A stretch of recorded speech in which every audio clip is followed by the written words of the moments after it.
And we're live. What's going on, guys? Freak here from the channel Frost and Fist. Oh, how about we transition? What's going on, guys? Freak here from the channel Frost and Fist. And I am flying solo just for a little while.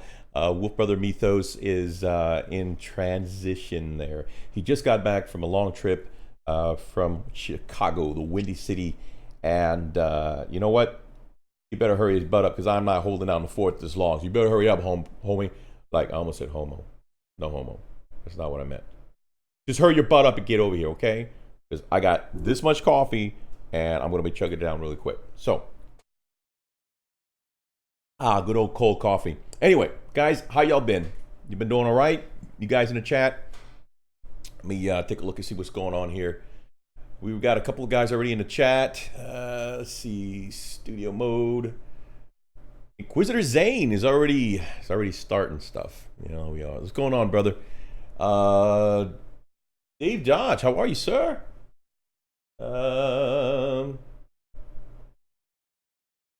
Anyway, guys, thanks for joining the show. We do have a pretty packed and full. I'm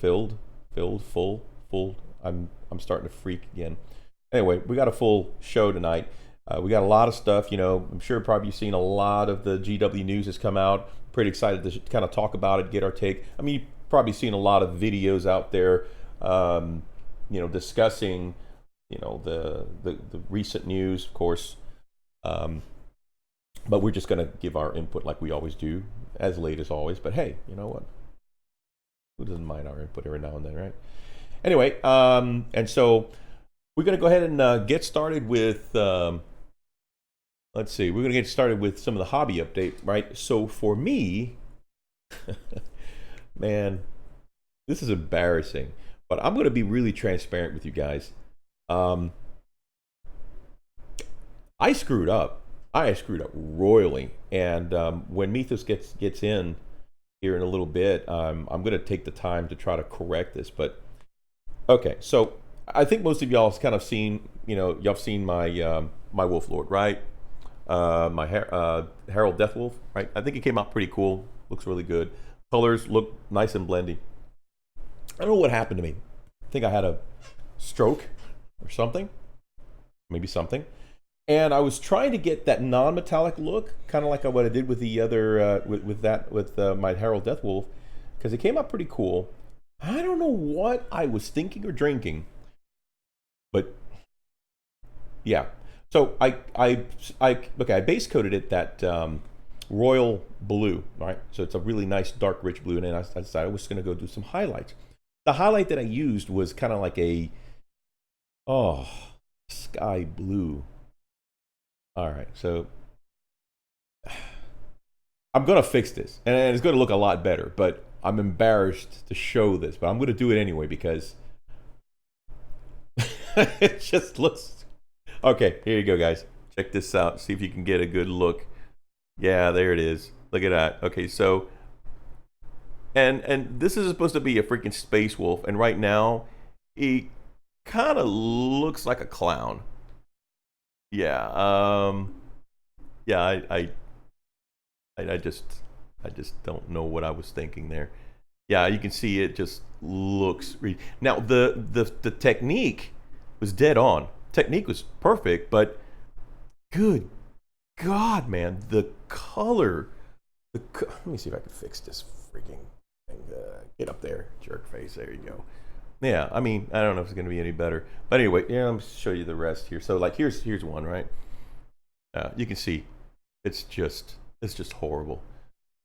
So, anyway. Yeah, exactly.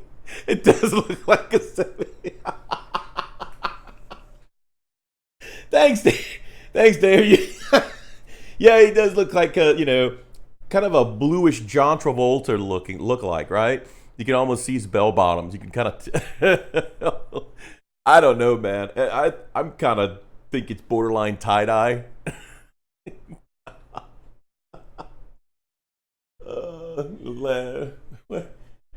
Hey, Archer's in the house. What's going on, man? No, Karithos is on his way. He just got in from the Windy City, and he's just trying to get himself settled in. before he jumps on. I told him, hey man, you know what? I'll go ahead and take it on for a little bit while you get in, get settled, say hi to the missus, say hi to the kiddos, and then you can come on in and join the join the chat in progress. You know, so it's all right. Luckily, I got plenty of rest last night, and I've got a little bit of cold coffee here, so I'm good. Excuse me a second. Anyway, so yeah, so that's what I've been working on. These, and all three of these are the same, by the way. They're absolutely horrifying. They are scary. I would never put these on. I would never bring these to the table like that. I don't know what I was thinking. So I guess I kind of knew what I was thinking. You know what? Maybe a nice highlight, light blue highlight, right? To try to get that little bit of that, that typical Space Wolf look, and that doesn't look anything like a typical Space Wolf. That looks like an Easter egg threw up on it. So yeah, so that's really, really bad. All right, let me catch up on the chat, see what's happening. And hang on a second, guys. Let me see if I can find this. So how is everybody doing? Are you guys ready for your 3-day weekend? Those that are actually going to have one. I know sometimes some of our jobs are not so awesome, and we have to work in a 3-day weekend.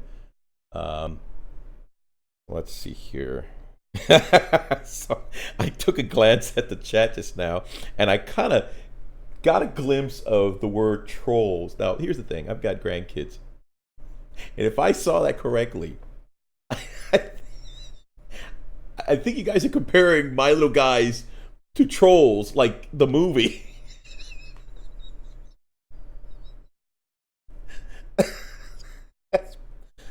Yeah, that's pretty jacked up, but I think you got it. I think that's the best reference if that's what you're talking about. And I'm trying to find my my own stinking video here. Good God, let's see my channel. All right, let's see here, video. All right, let's see what's happening in the chat here. Okay. All right, catching up on the X-Gear Commander. Howdy, howdy, my man. All right, let's see here. Let's see, Dave Dodge. I think it was a second a bit ago. I'm still sick. Wizard Zane, I didn't know you were still sick, my man. I thought you'd be feeling better by now. I hope you feel better, buddy. Dave Dodge provides the initial Nova preview. Was there anything else? There was a couple other things that we'll talk. And thank you so much, Dave Dodge, about the nice words about the My Herald Deathwolf. Thank you so much. 70s disco dancer wearing blue hair trousers. And no, Mythos didn't crash. Brother Archer, good deal. Prisoner Zane, soon me and Mark won't rule the chat. Really? Are you, Inquisitor Zane? Are you fixing to hang up your throne there, buddy? Your rule? We brought more chat trolls into the fold. Oh, that's what it is. You should try Thai iced coffee, says X-Gear Commander. You know what? Mythos has mentioned it. I really like the Vietnamese coffee, the cold pressed coffee, because they use French. It's really Café de Monde, the New Orleans style French coffee. It's really, really good, and it's just something delicious. So I'd be willing to try that. Brother Archer says, I've actually been off for the past week, and it's been pretty amazing. Wow, dude, good on you. That's another couple of days off you get for the weekend, I guess. Yep, total 10 days. Longest vacation I've ever had in years, he says. Inquisitor Zane, no, but now that you mention it, I'm not sure what that is. Dave Dodge, to go full pro on a Space Wolf, I would Zenithal Prime and then follow the GW recommendation paint scheme, but I would dilute the base paint with, say, Windsor and Newton glaze medium, and it's more probably more dilutable. Retired every weekend. Oh, Jedi Jim, holy cow, man! Thank you for coming by. Retire every weekend is a 3-day weekend. Well, you're not lying. It's always good to have that. Transparent then matte medium. Yeah, no, you're right. I know what I did wrong. Again, that was not the pigment to use. That was again, like I said, I spaced. I totally spaced. This was not what what I needed to use. I should have just highlighted like I normally would, right? Spray the white bright areas, and then I should have gone like I did with my others, gone back and just do a light brightening of the original color, and then dilute it as much as I can. That way it can be a little more translucent, and then spray it on very lightly, so that way it kind of pops through that white. But this was extreme. So yeah, you're right. They look like trolls. They look like Trolls, the movie Trolls. So yeah, that's pretty bad. Let's see. That's what we got going on. Inquisitor Zane says everyone that has had this sickness has felt wheezy for like 3 weeks and had a bad cough for 2. Yeah, and it's probably that stupid Sahara desert air that's been coming through. Not good. No dying. We must recruit more. I agree. Inquisitor Zane, but I already picked out my dreadnought. Yeah, what kind of dreadnought, man? What are you gonna be? What will you prefer to be interred in?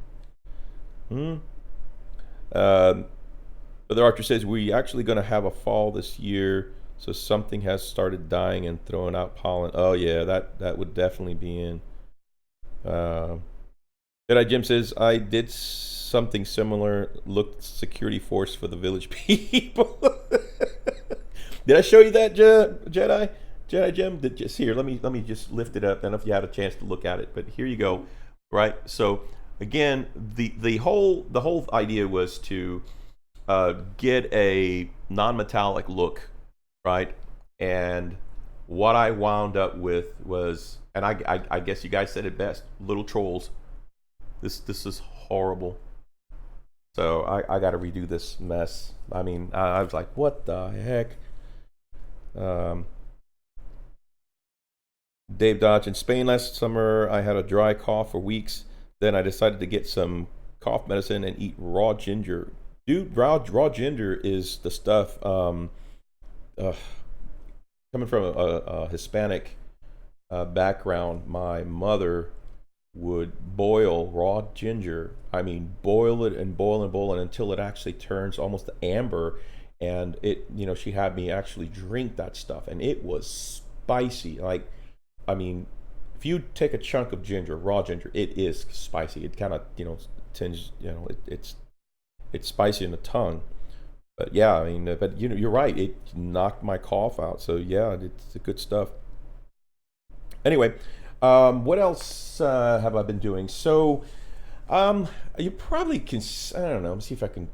Be a little difficult to lift this. So basically, I've been doing some other hobby stuff. I've been putting together a flight deck, which is kind of slow in coming. One of my favorite things to do is I love flight simulators. I love flying. I've been flying simulators since flight or Microsoft Simulator 95. I think so. Yeah, Flight Sim 95. And I've had every flight simulator from Microsoft ever since, even up to the latest one, Flight Sim X. And yeah, I've had those, and then I've stopped. And I had everything. I had the yoke, I had the pedals, right, the rudder pedals. I didn't have any of the switches or the panels or anything like that. But the basics, right, the stuff that you definitely would need to emulate, the yoke, pushing up, pulling back, right, rotating, and then of course the combination of rudder and aileron maneuvering. But yeah, I hadn't done that in years. And then I went to I was talking to a friend of mine at work, and he's a very avid flight simulator player. But he's got all the stuff. He's got the panels. He's got everything. I mean, basically, he's got almost like a miniature plane in his house. But he's also taking lessons too. He's actually taking flight lessons, trying to get his pilot license, which is really, really cool. And I think eventually that would be something I'd like to do down the line. So anyway, that kind of piqued my interest, and I asked my brother, because I know he was still doing. He still had his flight deck that he built. and I asked him if if he could give me some ideas, and so he says, "Dude, just take mine." So I'm like, "What?" Yeah, he says, "Yeah, take my flight deck. Yeah, you can just take it out. My wife wants it out of here." So I was like, "Are you sure?" He goes, "Yeah." So yeah, I loaded up the car with the flight deck. It already had the yoke and everything all in it, and all the stuff that what goes with it had gave me the rudders, the rudder pedals, even these the control the flight panels, the flight instrument panels. They're individual instrument panels. I got to get the plugins. They're like $40 to get. It's just so stupid, but it's a money thing. But anyway, it's really neat because each one of those panels, they're LEDs or LCDs, and it's cool because you can program each one to be any particular instrument. So anyway, if you've seen any of the flight sim stuff, you can program it to be your speedometer, your altimeter, your well, all kinds of cool stuff. Anyway, so I've got the hardware, but I need the plugins to actually, get them to work. Meantime, though, I can still run the simulator. I'm using X-Plane 11, which is the latest in the flight sim, and it's way better than Flight Simulator X, Microsoft X, Flight X. And man, the graphics is they're just amazing. It's just gorgeous. I've actually taken a couple of flights around the city, taken flights around like here by my house, and the maps are dead on, all the highways and everything. Like that is incredible. So they really did a great job. And there's other third-party software that you can do. Anyway, I'm rambling because again, that's another passion of mine is flight simming. So really, really cool. Let's catch up on the El Chato. What's happening? All right. Let's see what's going on. Okay, we covered that. Gyarados Dread with autocannons. What is a Gyarados Dread? An Orgoth Dreadnought? Are we just going to let him keep thinking that's what the Trolls was in reference to? Okay, you know what? Go ahead and tell me what it was, because honestly, this is the first thing that when I saw Trolls, I saw this. Okay. Quisitor says Leviathan. Brother Archer, that's the Dread I'm talking about. LOL. Dave Dodge, yeah, 95 Flight Simulator on Windows 95 was the first. That's absolutely right. Actually goes a little further back, Brother Dave. If you remember back in the old Commodore 64 days, the very, very first flight sim was on that.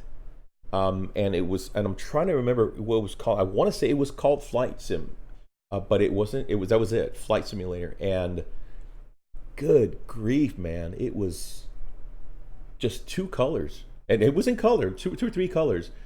But man, I thought that was the coolest thing. And that's the thing that right there, that game got me into the flight sim world. Really, really neat. Do you have access to Instagram right now, Freak? Yes, I do. Well, through our Frost and Fist Instagram. No curse words or nothing. Iceman should be fun for you. Are you going to become a flight sim streamer? I don't know. I mean, I don't know if would that interest you guys? I mean, that would be kind of, I don't know if I can actually sit there and watch somebody. I guess you can watch somebody fly a flight simulator and then give a discussion. I don't know. That'd be interesting. Do you remember the sci-fi flight game Wing Commander? Yes. Oh my gosh, yes. That was an awesome game. Dude, my brother and I would burn through that game for hours, and my mom and dad would. And they would get so mad because we would, good night. They had so many different missions, right? You had to go out and escort, these the freighters, and you get attacked by cat aliens. Remember that? God. Let's see here. Love the hell out of that game back in the day. I know, man. Oh man, dude, that and when Descent, the whole Descent franchise came out to, I think it was called Descent Free Space. Now, that was pretty fun. That had a lot of really cool. Um, all I remember on the Commodore 64 were Apache gunship. Yeah, I remember that, and the F-15, F-18 Hornet. That's right. God, yes. Man, you're taking me back, brother. The F-15. I remember the F-15 simulator. It was so cool, man. It was just everything was yellow. Remember, it was like a yellow um, cockpit, right? And you had the little missiles. I don't remember if they were on the right or on the left. A little missile pod, and it was just so funny, man. Yeah, I think we're getting invaded here by the. What is up, my wolf brother, man? I was just chatty Cathy here, bro. How are you, man?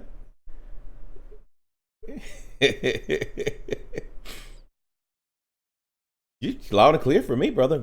Oh, hold on. I got your desktop off. Okay, say it again. All right, what is up, beautiful people? It's Wolf Brother Mythos Shadada from the channel Frost and Fists. And I would say welcome, but I'm the one who showed up. Right? You guys are already here. Welcome me. Welcome you. Land on an aircraft. Yeah, Dave Dodge. You had to land on an aircraft carrier, and I never could do it. I sucked. I got so mad trying to land that stupid. And wasn't it? Yeah, that was the F-18. It was the F-18 Hornet. Yes, it was F-18 Hornet. You had to land on the carrier, and I could never do it. Never do it right.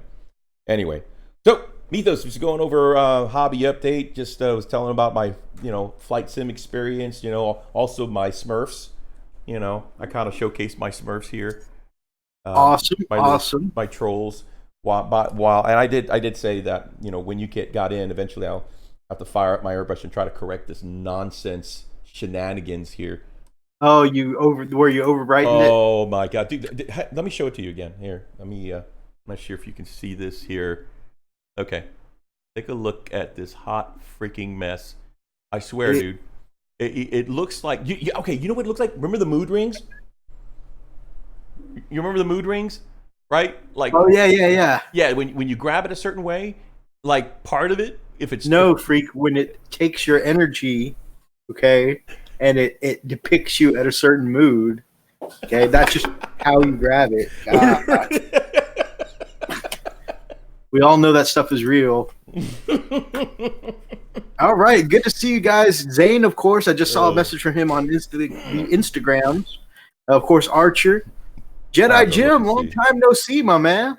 Dave in the chat, X-Gear Commander. Yeah, man, the whole crew. Strolling around, seeing who all is visiting with us. That's awesome. Let me see if I can find it on Instagram here. I'm curious now. Let's see. Thai iced coffee is very good, although I really love Thai tea, X-Gear Commander. Of course, being Thai, kind of stuff we grew up with. But my other comments. I'm glad somebody was concerned that I crashed. Although I'm not sure Freak would do the show if he heard that I was in a crash. Are you kidding me? Like, the plane went down, but you know what? We're gonna keep on with this. Hey, the channel goes on, man. Even if it's the fists and fists and fists and fists. You got some Frost. You got Space Wolves Army now. I got a little Frost. We were just talking about earlier that you've got a playable force. I mean, it does. Yeah, I sure getting does. The patrol, you'd have to sub in some of your tacticals as Grey Hunters, but then you'd have enough for a patrol in your add-ons. Yeah. Oh, Jedi Jim is retired. That's awesome. Lucky. Some comments on your Herald. Cool. Yeah, man. They like my Herald. I know you've already read these. I'm just catching up for my own sake. That's cool. It's all good, brother. But yeah, man. God, I'm so disgusted with how this looks. Ugh. Wow, raw ginger helped take away your cough. That's awesome. How much raw ginger did you eat? Because I use a lot. I use ginger in Thai cooking. I was saying how my mom would boil raw ginger until it turns amber, and then she'd have me drink it. And it's not raw. Well, yeah, no, but I mean, it would burn my throat though, man. Holy cow! Oh, of course. But yeah, I mean, it fixed it too. It fixed the cough. Here, take this. No, Mom, I don't. Yeah. So what Zane's comment was that got blocked was that he was commenting, "Oh, hey, it's Roxas. Free Space 2 is my favorite Did space that sim." really get blocked? Because there was nothing there to block. Yeah, so apparently what it was is he was congratulating us on 600 subs, and he said the way we keep growing, he doesn't know if he and Archie will be able to keep holding it down. But I know these guys got it. You got this, They're pros. man. Come on, They're pros. You guys are professional. I don't know. What are they professional? Professional. There you go. They're just professional. Yeah. So very okay. I'm going to say very similarly, but I'm going to use very generous quotation. I'm going to go back to the original Nintendo, and my brother and I had the Top Gun and Top Gun 2 original Nintendo cartridges. Oh, I remember that, man. And there was a mode that was just basically the bosses, right? It was called versus mode, where you would go kind of 1v1 all of the bosses from all the levels, right? Which my brother and I were awesome at, except for the landing sequences, because the higher rank you, which you normally you think you go through and you get promotions, is probably because you're a pretty good pilot, right? But for some reason you're landing on the same air carrier, but the higher level you got, the more promotions you got, the tolerance for your landing sequence got tinier and tinier, and it's an invisible target. Right. You just had to go off the cues where, the guy directing you would say up, up, up, down, up, down, up. And sometimes it would the tolerance would be so tight, it would be flickering back and forth, like right before you land, like up, down, up, up, up, up, up, down, up, down, left. Like you're just like, oh shit. And so Raz and I would defeat 15 mega hardcore bosses in a row, and then 2 landing sequence. Crash and burn. Freaking Inquisitor Zane's got no sense, bro. So we're talking about ginger, how raw ginger can actually help with a cough, right? Or cold. And he said he's got a potato. He's got a potato, so that should do it, right? I'm eating it raw, boy. So I can make a comment about fisting, but not a comment about subscriber growth. Did that really get blocked? Seriously? Yeah, apparently. What the heck is wrong with YouTube? God, why? I don't understand the logic. Yeah, so you can just say fisting all you want, and that's fine, but no. Don't you dare say that we reached 600. What's wrong with you? Oh my gosh. So Mythos, how was your flight, my man? Flight was good. Like you and I talked about on the phone earlier, just like yourself, I am flying narcoleptic. So just, which, since I had so much trouble, it's funny on these trips, I have a terrible, terrible sleep in the hotel rooms. I can just never stay asleep the whole night. So it's 2 a.m. by the time I finally fall asleep most of the time. And then I have to be right back up 6 or 7 a.m. And so I just and then I toss and turn the whole time. It's not a restful sleep. Would help if you turn. And I wake up with lately when I sleep in beds, honestly, mostly I tend to sleep on the couch more often than anything, because when I sleep in beds, my back seizes up real tight, and it doesn't matter, hotel bed, my bed, my back seizes up a lot. So I have to try and find a comfortable sitting sleep position. Anyway, so since I can't get that in a hotel, it's I'll try half the night to sleep in a bed, become paralyzed for about an hour, find some other way, and half the time I don't even know what I'm doing. I just find that I'm sitting up braced against somewhere, like the headboard, a wall, something. And I find some awkward sleeping position. I get a couple hours of cat napping, and then I'm back up. So I am running on very little sleep during the week that I'm auditing. But then, man, once that plane comes to go back home, I remember sitting in my seat, and actually I stayed awake long enough to crank out the thumbnail. And after I was done with the thumbnail, I switched it over to music, and that was it. Yeah. Next thing you know, we were flying over Houston. Yep, that's me. Cool, very cool. The guy next to me was watching Batman Batman by Gaslight or something, or Arkham by Gaslight. Nice. One of the Batman movies. Is this?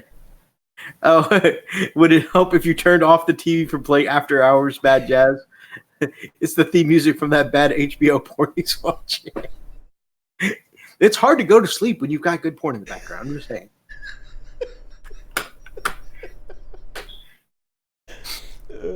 And this episode was also yeah, exactly. After Hours. Guys, you know I can't get HBO in the hotel rooms. This is just straight pay-per-view. Oh my god, dude! I'm the same way, dude. I am the exact same way. But the thing is, I think you have a little more fortitude than I do, because the moment that I sit in my seat, I get pretty much comfortable. I crash, man. The last thing I remember is taking off, and then waking up to, boom! Please move your seats and your trays in the upright positions. Make sure your seat belts are fastened. Oh my gosh, we're landing all the time, dude. I've actually thought that maybe at some point, they must add some kind of sedative in the air there, because every time and it's the best sleep too, man. I'm not gonna lie. Yeah, I definitely woke up feeling a lot more refreshed than when we talked earlier, and I was feeling bad. I mean, I still don't feel perfect, Flying always gives me a little bit of, a little bit of sickness, but yeah. So, what's going on in your hobby update world, my man? My hobby update world. Well, when I travel, I don't get much done. Just like when I took those travel aggressors, it took me like 3 months to finish up 3 aggressors. So I don't get much done. But what I have done over the past week was I've got one bike who's just I blacked out some areas and did the leather seats. Right. By the way, this is a contrast Gorgonzola fur. It makes a pretty good leather. It went through, Inquisitor Zane. It went through, and we saw. He's pretty pissed because his stuff is getting blocked. I got one bike halfway painted. Nice, dude. Been following your updates, dude. It looked great. And then I did finish up one bike, so I think that looks pretty decent. Nice. And I know you're not going to be able to tell from the camera here, because that's just not how these things work. But so I couldn't just do flat white because I always think it looks too bright, which is one of the pitfalls of painting white, right? Actually, you can see it. You can actually see it, dude. There's a shadow layer here, and it's pretty interesting. I saw this on Miniac, so if you're not a fan of Miniac, I definitely recommend heading over and checking out his channel because he's got some great stuff. He's one of the big guys. He has no idea who we are, so this isn't like a favor kind of shout out. Just he's one of the big monsters who is a full-time YouTuber, by the way. So #goals. But something he did, he painted 3 white scars on one of his episodes, I think last Friday. And one of them was his first one. He called it a failed experiment, but I liked it. So I went ahead and took that recipe. So this is all contrast apothecary white over gray sear. And then I used my airbrush and put some contrast medium and Space Wolves gray. And that Space Wolves gray is my shading all through here. And then if you look on the bike, there's some of it in the recesses too, kind of along the edges. Yeah, I see that. And then here, this is where I think it looks the coolest. Right about there. Okay. Actually, the new camera picks this stuff up. Yeah, I'm serious. We can see it, dude. So, you can see on the handlebar guard here, it's white towards the top, and then towards the bottom is that Space Wolves gray. And then same thing here on the corner of this curve. I wanted the curve to catch the shadow, and then right up top where the brightest white is. So I think that Space Wolves gray makes a pretty good shadow for my white scars. We'll have to see when I do the actual marine, but because Freak is in my life, I have problems now, and so you can see all the detail on the control panels. Every button is colored in. The actual screen It's too shiny right now. I hit this with 2 layers of matte varnish, but I sprayed the whole thing down with gloss. That way I could put the decal on. Mm-hmm. And 2 layers of matte, and it's still shiny AF. But I'm going to do a third matte varnish whenever I put the rider on to seal it all together. Right. And according to my tracking, I ordered some of Luke's APS Martian sand. Mm-hmm. And I ordered that a while back, but I think that's supposed to be in my mailbox sometime this weekend. So I'll get her based up. And then so I'm doing Martian sand for the idea of, I kind of like, and I don't have my Codex is in my backpack because I took that on my flight. But in the Codex, they also did a Martian style basing for their white scars, so I kind of went with that too. Y'all know this is new to me, painting stuff up like the Codex. And then I've got some Vallejo pigments here. And these are weathering powders, Freak, that you can add to add like a dusty kind of effect to your miniatures. Yeah. And so I'm going to put it around the tires. I'm going to put it around the base of the bike, and just have these powders like, the sand they're driving on has been kicking up some dust. I don't want to go too crazy with it because I am proud of my white color scheme, kind of deal. But I figure I'll add on some, So. Okay, so just check this out, man. This is something that actually seems to turn out a lot better than I expected. I'll probably experiment a little more, but look at this. So I went ahead and went back with my Imperial Blue.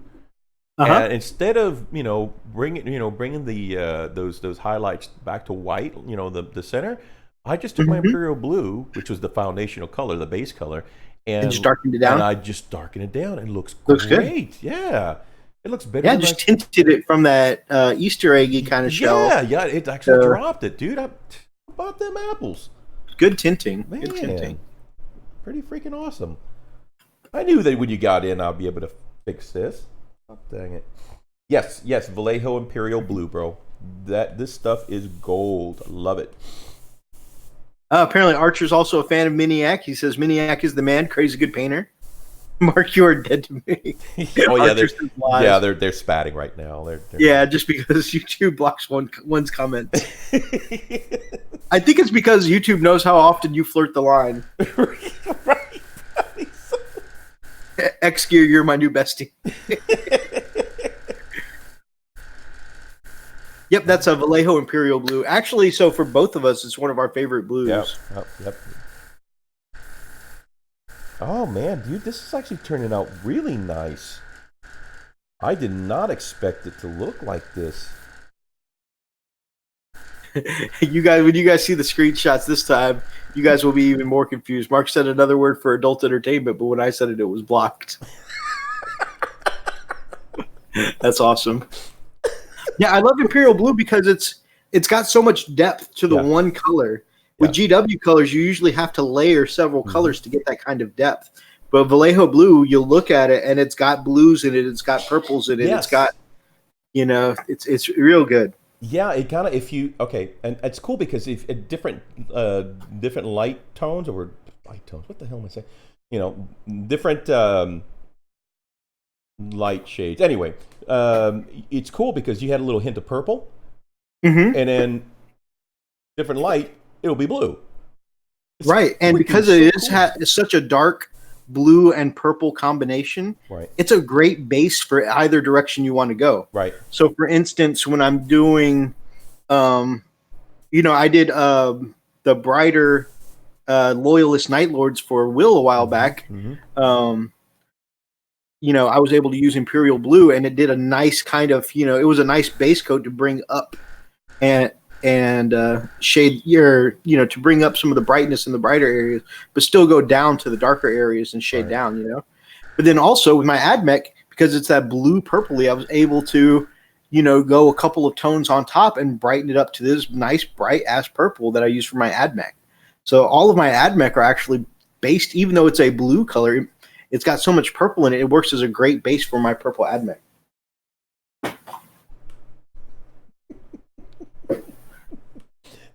Squabbling. Oh, gosh. Come on, y'all. Kiss and make up. Come on. Y'all can do this.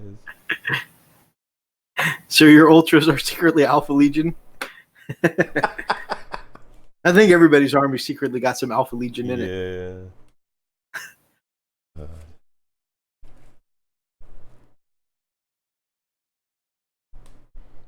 All right. But yeah, that is my only hobby update. I don't really have any video game hobby to talk about. Well, when in Raid Saturday, we had a really lucky run. So we didn't have enough people to actually like do content. So we did mount farming, and actually 6 mounts dropped for us that day. So Congrats. Did you get anything? yeah, I got the last bird I needed for all the Heavensward mounts. And in Final Fantasy 14, they do a theme, right? Burbs. And so the first one was elemental horses. And if you got all of them, you unlocked the golden horse from Japanese legend, Kyren, with light wings and everything. And it's got like a dragon's kind of face. You know, it's based off the legend of Kyren, you know. And anyway, so you get all the horses, all the elemental horses, and then you get the golden one. And the same thing with this one. If you get all of the birds from the expansion, which you defeat all the primals and get their mounts for it, you get all the primals mounts, which are all bird themed, and you get a golden phoenix. So we actually got enough mounts for us all to get our golden phoenixes. So that was pretty cool. Awesome, man. So now this next time that we're not doing content, we start on. We'd already kind of lightly started on dog farming, but also kind of going with burbs. But the Stormblood expansion, its theme is elemental dogs, kind of like an era of Pokemon. And of course, you know, you do that one. And babe, isn't it a Ninetales you get if you get all the dogs? Yeah, something like that. Something like that. Yeah. So that's what we start farming next. Speaking of which, Archer's been playing Classic WoW all week.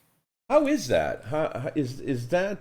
I kind of looked into it a little bit. I haven't played it or anything, but to my knowledge, it's kind of takes from when it takes place when it actually was around the time of Burning Crusade. Am I right? I mean, or is it like classic WoW where you don't have any markers for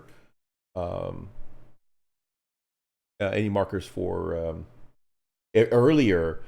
Oh, really? So it is when you couldn't even find your quest. Like you actually have to go and look for the quests. You have to actually Google where those quests were. Wow. Oh. Okay. Could you give me the other one from the fridge then? Okay. Wow. You know, we had the guys over Saturday night playing cards, and I was mentioning, because so many people are like, yeah, we're going back to, you know, no group finder. We're going back to this. We're going back to that. We're going back to late game, getting your mount. And I'm like, WoW is the only group of fans I know that bitch about the fact that they've added conveniences over the years. They're like, no, this needs to be harder. We need to do this with no looking for a group, just meeting up with strangers in back alleys. That depends on what server you're on. Yeah, I guess so.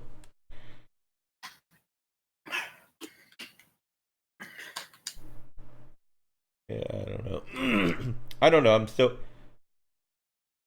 Message retracted? Did he retract it?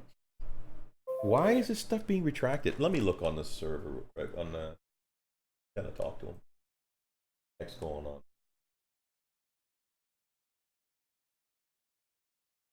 Okay, he retracted it himself. Okay, I thought maybe YouTube was still being silly, and let me make sure that we're not getting that's fine. Yeah, so far everything seems to be okay. Settings that are going to screw it up, so I don't know. Any poop. Yeah, I'm. Don't get me wrong. I really I enjoyed it when I first started it way back in the day. You know, WoW was exactly that. It was just raw, you actually have to. The only thing you can see on your map was the exclamation for the quest giver, but to actually do the quest, you actually have to read the information on the quest and get a general idea where the actual quest was in the map. So, and that in itself took a while, and that's where WoWWiki came up. And what was that other one, Mythos? It was another WoW portal or website that you can go and actually type stuff in. I'm trying to remember what it was called.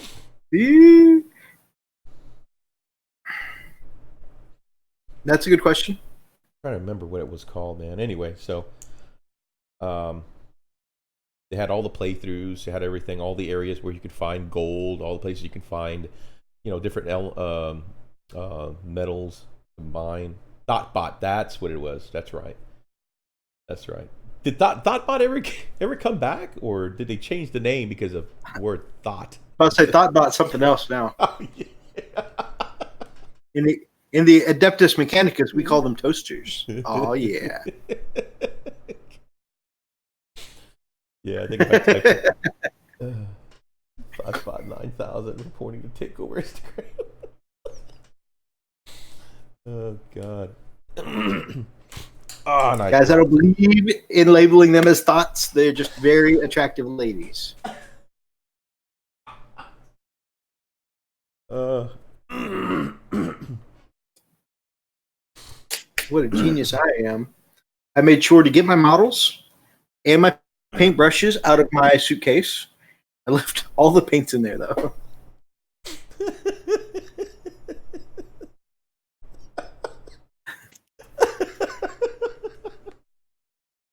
I didn't think that was a thing, man.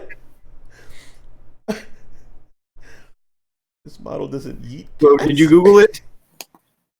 Odd. You should know better than to type such things into Google. I'm telling Michelle. The Twitch version was defective and would randomly eat cats. Shut up, man. Shut up.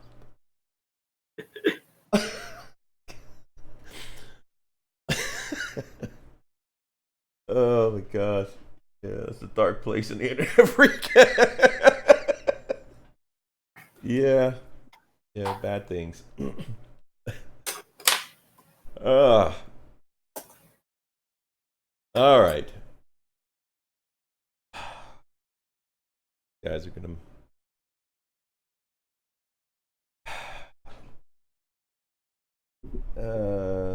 Alinity still active on Twitch. All right. Alinity still active on Twitch. I don't know who that is. New to me? All right, so that is my entire hobby update. I literally have got nothing else accomplished. I had a good game with my plant deck in Duel Monsters Yu-Gi-Oh! Last week. Right.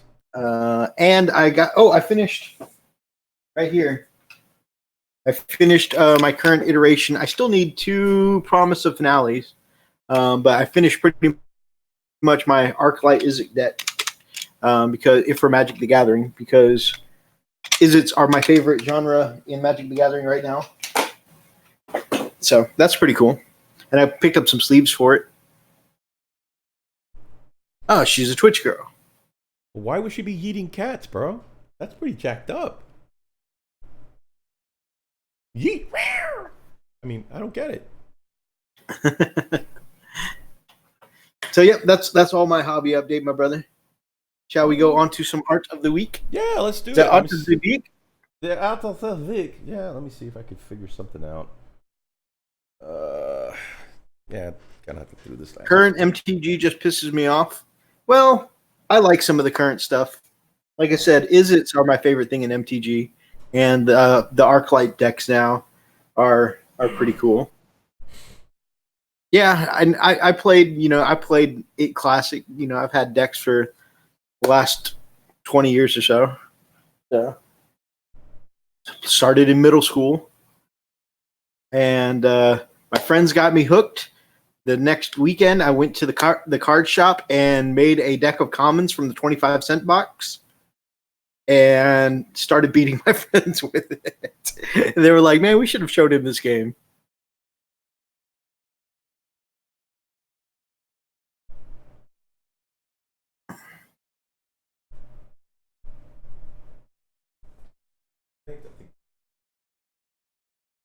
And now.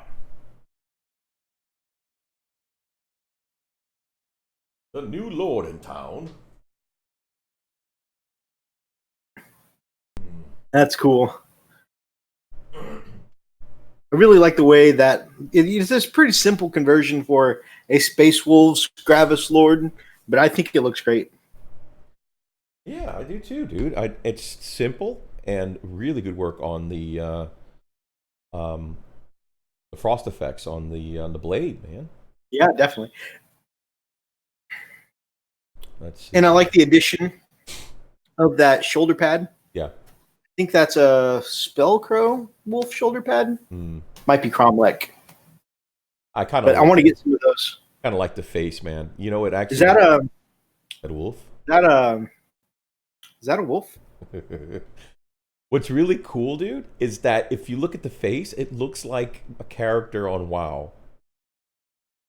Oh yeah, yeah, definitely. That's so That neat. actually is the same set of Spellcrow heads I use for my conversions. Really? So that's why I'm thinking the shoulder is also Spellcrow. I've got to go ahead and spring and get some Spellcrow gear, bro. Because I mean, this just looks so cool. Yeah, I don't have it. I don't think I have it. Yeah, I think I took it to our last game. But my Arjack actually has that same head. It's just really, man, a nice grit too. Really love it. Yep. The shoulder pad, for some reason, looks like 10 times more weathered than everything else, but it's not bad. It looks very pretty. No, I like it. I think it's. Yeah, I mean, like I said, overall, it looks good. It was just, like the armor's like relatively clean with some gritty areas. Yeah. And then the shoulder pad looks like, he took a shoulder dive in the mud. Yeah. But overall, it's a great conversion. Speaking of great conversions, this one was sent to me by Brother Thomas. I'm sorry. I don't think we read the name from that. The other one is Michael Reich. Okay. And you can find that one on the Warhammer 40K Space Wolves page on Facebook. And this one is an Instagram. Yep. That's really cool. Now, is this one of the full size knights, or is this one of the smaller ones? I can't tell. I guess it's a full size knight, isn't it? That base makes me want to say it's a full size knight. I want to say. Well, hold on. What's it saying here? Much of the shields, the moment minis, adrenaline minis for sharing this. Yeah, I guess that's a full size. The shield, I'm not familiar with that. Yeah, me neither. It might be 3D printed. Who knows? Maybe somebody in the chat can kind of help us with that, because it almost looks like a full knight. Zane says it's full size. Yeah, that kind of looks like it. Atomic Dog Scale Model Freak says, my dudes. Brian! What's happening? And I'm going to do this because I think it's cool. I like it. So here we go. Yeah, that's true. I'm going to show it. I'm going to show it now. I'm going to show this awesomeness, guys. Check this out. Freaking cool, dude. Epic freaking sauce, man.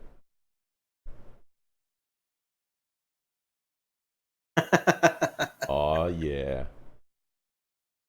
Dude, your bike is so freaking sick. Well, thank you, my man. Love it, man. Love it. Love it. Love it. What's really cool is like you really did break that white apart. It's not solid white, and I know what, gosh, dude. And because of color balance, it actually looks whiter there than it is in person. No. There's actually more tonality in person. No doubt, dude. No doubt. I did notice when I took these pictures, Yeah. as I was posting it a couple of places, I noticed that those thumb I forgot to paint those thumb those buttons on the handlebars, Right. and so I went back and painted those red. Looks like a bike. 10 out of 10. Archer says, "Have you thought about black lining the white panels? Would make them really pop." I have thought about it. The only problem is that I am probably not going to do it on the white armor parts because the margin for error is so great. You know, any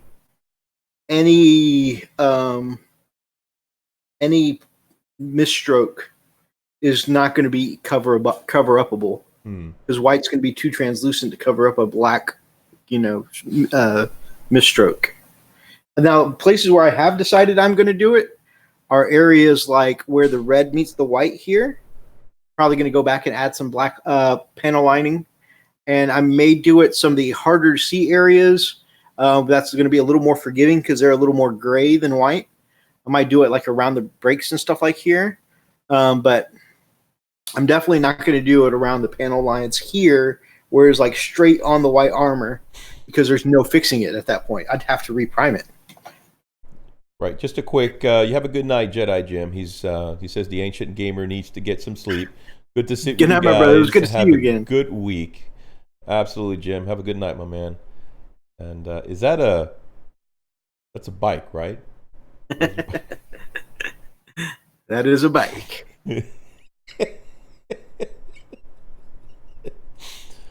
Oh my god. Yep. Oh man, it is always good to have you join us, Brother Brian. Doesn't matter when. Yeah, you know what? Wizard Zane was saying that he needed he was going to need some help to hold the fort down with the chat banter, and oh yeah, and all of a sudden with the poof, 600 subs. Yeah, all of a sudden, poof! Here you are, man. You're here to add to the insanity. Welcome.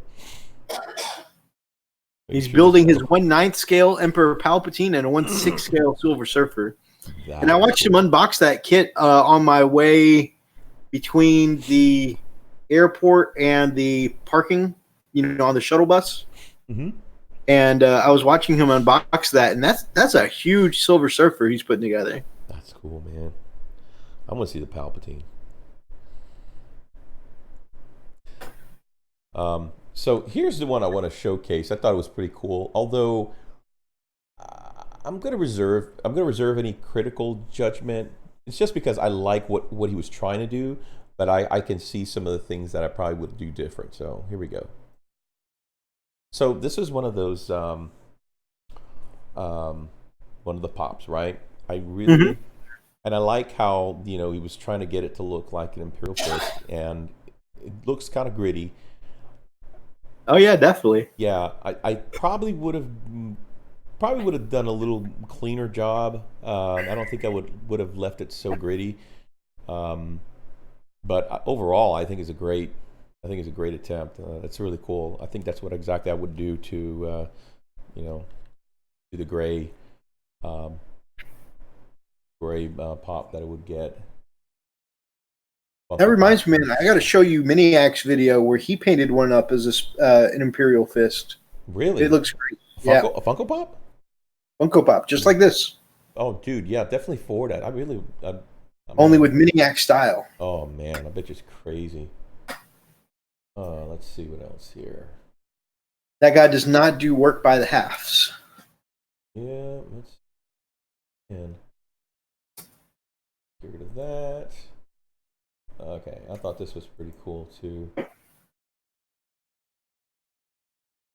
Right, so this is man. I'm just gonna send you the video link, and just from the thumbnail, you're gonna be like, "This is serious now."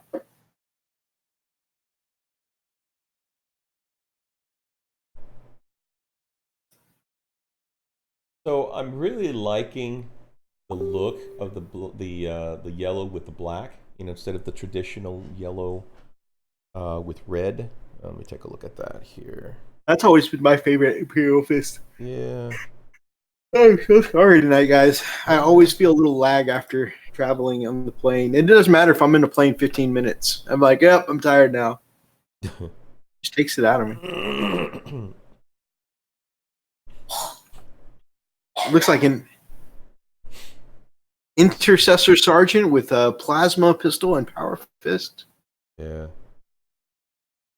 That's pretty cool. Let's see. I'm trying to. He actually watched the. That was weird. I didn't. He watched the mini. That's strange. Oh man, dude, this guy is. Brother Thomas is in the chat. Brother Thomas, how you is, brother? How you is? How you is? So yeah, so he went with the red undertone. Like, well, I think that's either Mephiston or I think he says it. I just didn't see it, but either that or it's the what is it? The other red. On the intercessor? No, on the Funko Pop, either corn red or Mephiston red. That looks really cool. He actually shows it doing it. Oh, you're watching the Funko Pop? Yeah, tour dude, right now? that is actually pretty freaking sweet. Yeah, I'd yeah. like to watch Miniac it. does. I mean, that's Man, such dude. stellar work. It's at the same time both weathered and super Yeah. clean looking. Yeah, that's what I like. I mean, it's almost really it's satisfying watching him paint that. It's so Now, Miniac is like, there's always. I love supporting everyone and watching everyone's stuff in our hobby community. And I comment on so many people's stuff because I truly enjoy watching it. Mm. But there are some channels that like as soon as you wake up in the morning and they've got a video out, you're like, hey, I got to click on this. And Miniac is one of those channels for me. Like, Yeah, he's got the goods, man. Let's see what else we got to showcase here.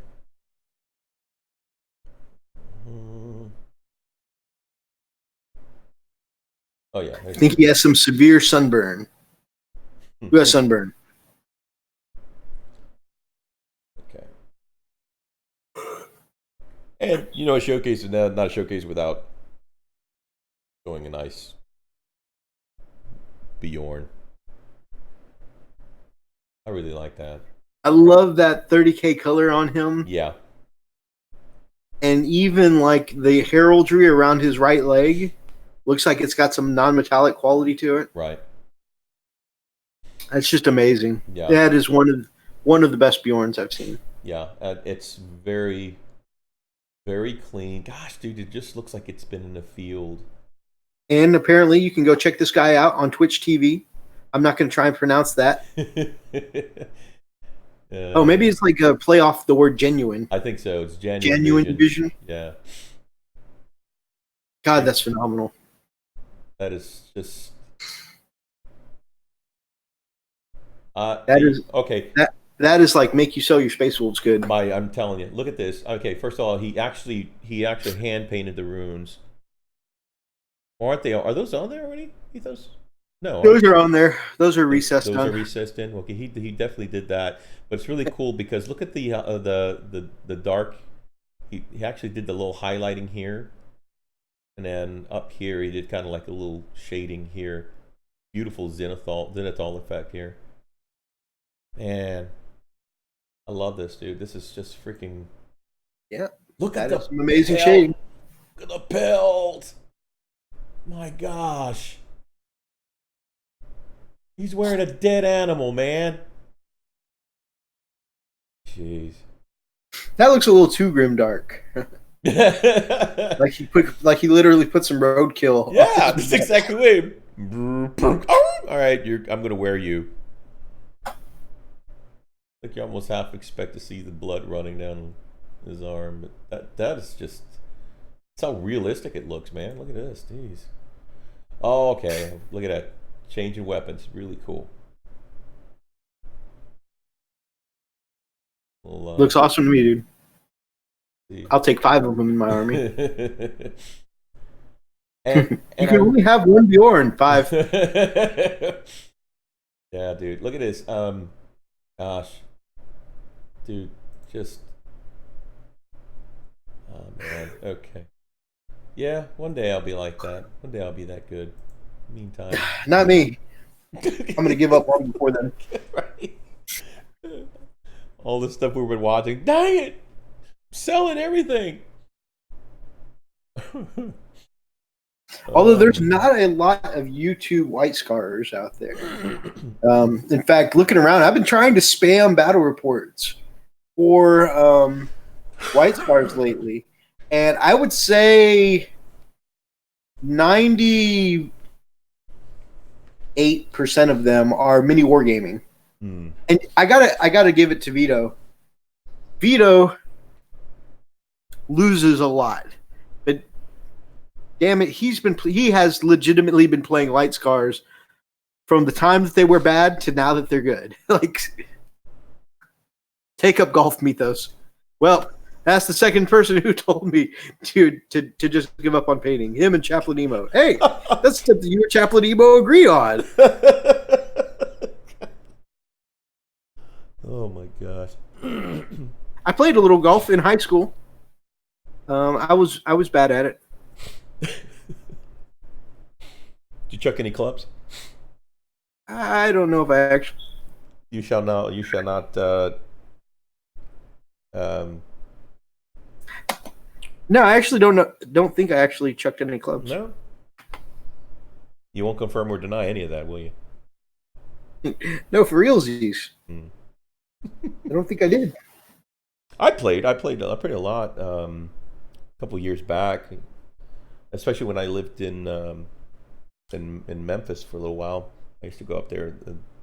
18 holes up there was crazy because really hilly. And there was a course that I played over there, man. Oh. Can people under 50 golf? You should try it. It was a lot of fun. We had a good time. We almost tipped the cart. That was scary. Yeah. But Golf is better with beer and not leaving the golf cart while playing. Actually, that is something that I used to like to do with my buddies. My buddy Cloud and Darklight is going up to the driving range, have a couple of drinks, just hit some, just hit a few golf balls. Started to say just hit a few balls, and then I realized that would quickly. That would escalate quick. That's Inquisitor Zane banter fodder right there for you. We need to do that, man. We need to do an outing like that. We need to actually go and set something up. We can just go to Top Golf, Although I understand that Top Golf is a little expensive. Is it? I've never been. I don't know. Is it expensive? I've never been either, but just from what I hear people say. But yeah, that sounds like it'd be a good time. Yeah. Of course, nowadays I have to cut out the beer part. Yeah, me too. Sad day. I know. I'm the same, dude. What is that? But I like beer. What was that noise? Hand check. Okay. He's got a shiny. No, I don't.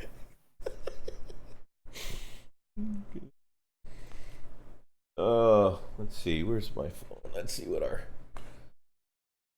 crazy people are saying over here. Gummit. Oh.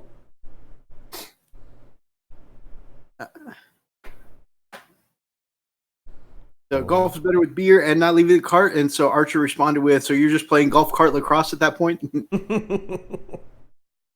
My father-in-law slammed his club out of frustration, and the club head broke and popped and hit me in the mouth. Oh, man. Conversely, so some people may have heard before that one of the reasons why I'm so messed up in the head as I am is because of my donor, my father figure, was literally a drill sergeant at one point, and that kind of stuck with him as his parentology method. And so one day he couldn't teach us anything worth jack.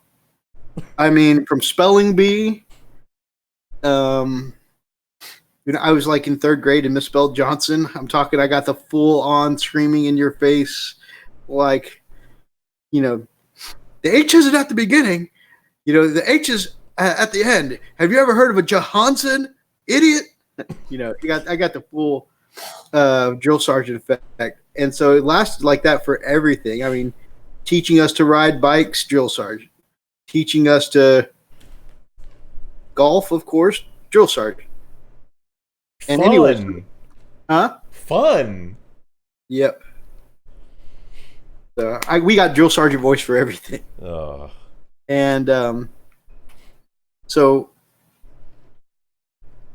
one day, try to teach us golf and stuff, and Raz tried to tell him. He said, "Dad, could you back up? You're making me a little nervous." And it's like, "Am I making you nervous, Fancy? Just swing the damn club. Just swing the damn club. Just swing the like the fifth time." He's like doing the drill sergeant, like this close to your face, screaming and spitting at you. Oh my God. And so he swung the club, and he wasn't trying to hit him. He was, aiming at the golf ball, but on the other side of the swing, when it came back around, cut off part of his ear. Oh. Just a little sliver of his ear. 4. He's like, "Sorry, you should swing the club." Karma, baby. Karma. Gotta love it. Yeah. That was a lot of my growing up. Jeez. Well, you turned out all right, dang it. For the most part. Yeah. Oh, jeez. Imagine a chick you with dad as a drill sergeant. The sex talk from drill sergeant. Oh my gosh. I don't know how I feel about that. The Hell Child. We're gonna talk about the birds and the bees. Can you understand me? Do you understand what the birds and the bees mean? Do you hear me? Hey, Ethos, how tall are you? Really? I didn't think they stacked high to high. I love that movie. That was a great movie.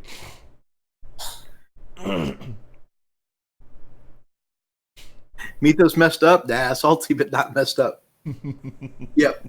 If you guys have never had the opportunity to grow up with a drill sergeant as a father figure, well, I don't recommend that to anyone. Right.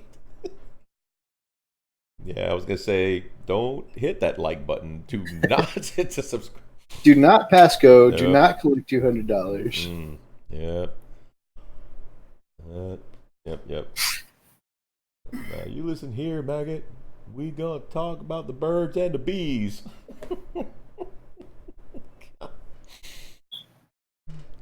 I just, after my dad went into the house and, to stop the bleeding, my brother and I definitely shared, where you chuckle but try and keep it quiet. Like, dude, did you mean to hit him? No, I really didn't. He tried to hit the ball. That's a moment that's forever just like ingrained in my memory. Just swing the damn club. Just swing the damn club. You asked for it. Piece of his ear down fairway way. Is that the ball? No, that's his ear. Oh. Well, that's a pretty good 200 yards. Not bad. Yeeted that year. I got a box of rubbers bounced off my head and told to use them as the sex talk. Sounds like his time in the Army was pretty fun. Wow. Now, on a similar vein, let's bring some fun back to this conversation. Right? Thank you. I know what generation I'm working with here in this live chat, so I mean, what about that sergeant from the first police academy movie? Tackleberry? Are you talking about the chick one? The what? The chick, the blonde. Oh, yeah. Okay, I know what you're talking about. Oh, my. Okay. Right? Yeah, that's... What was her name? I did not call you old. I said I know what generation I'm working with here. And if I'm talking about you guys knowing a movie that I'm referencing, I couldn't be calling you old without calling me old, which I'm damn sure not going to do. Private Mythos, why are the saltines by your pants?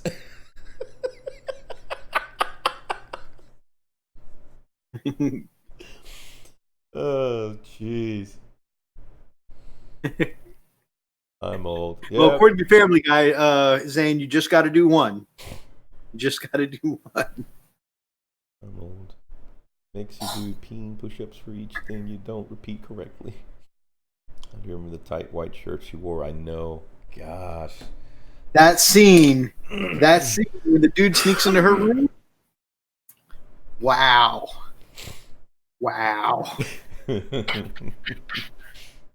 Which actually, I think may have had a lasting effect on me because then I grew up and became attracted to ladies that could beat me up or kill me. So,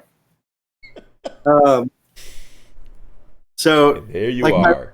Like my lovely gold medalist over here. There you are. What you said? I'll kill you too? I couldn't hear her. No, she said she loves me too. Oh, okay. At a distance. I'll kill you too. Whoa.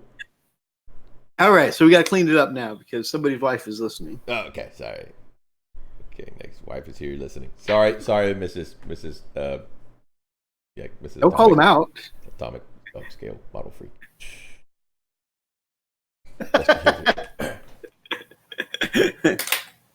Mom, get out of my room. You're embarrassing me in front of my friends.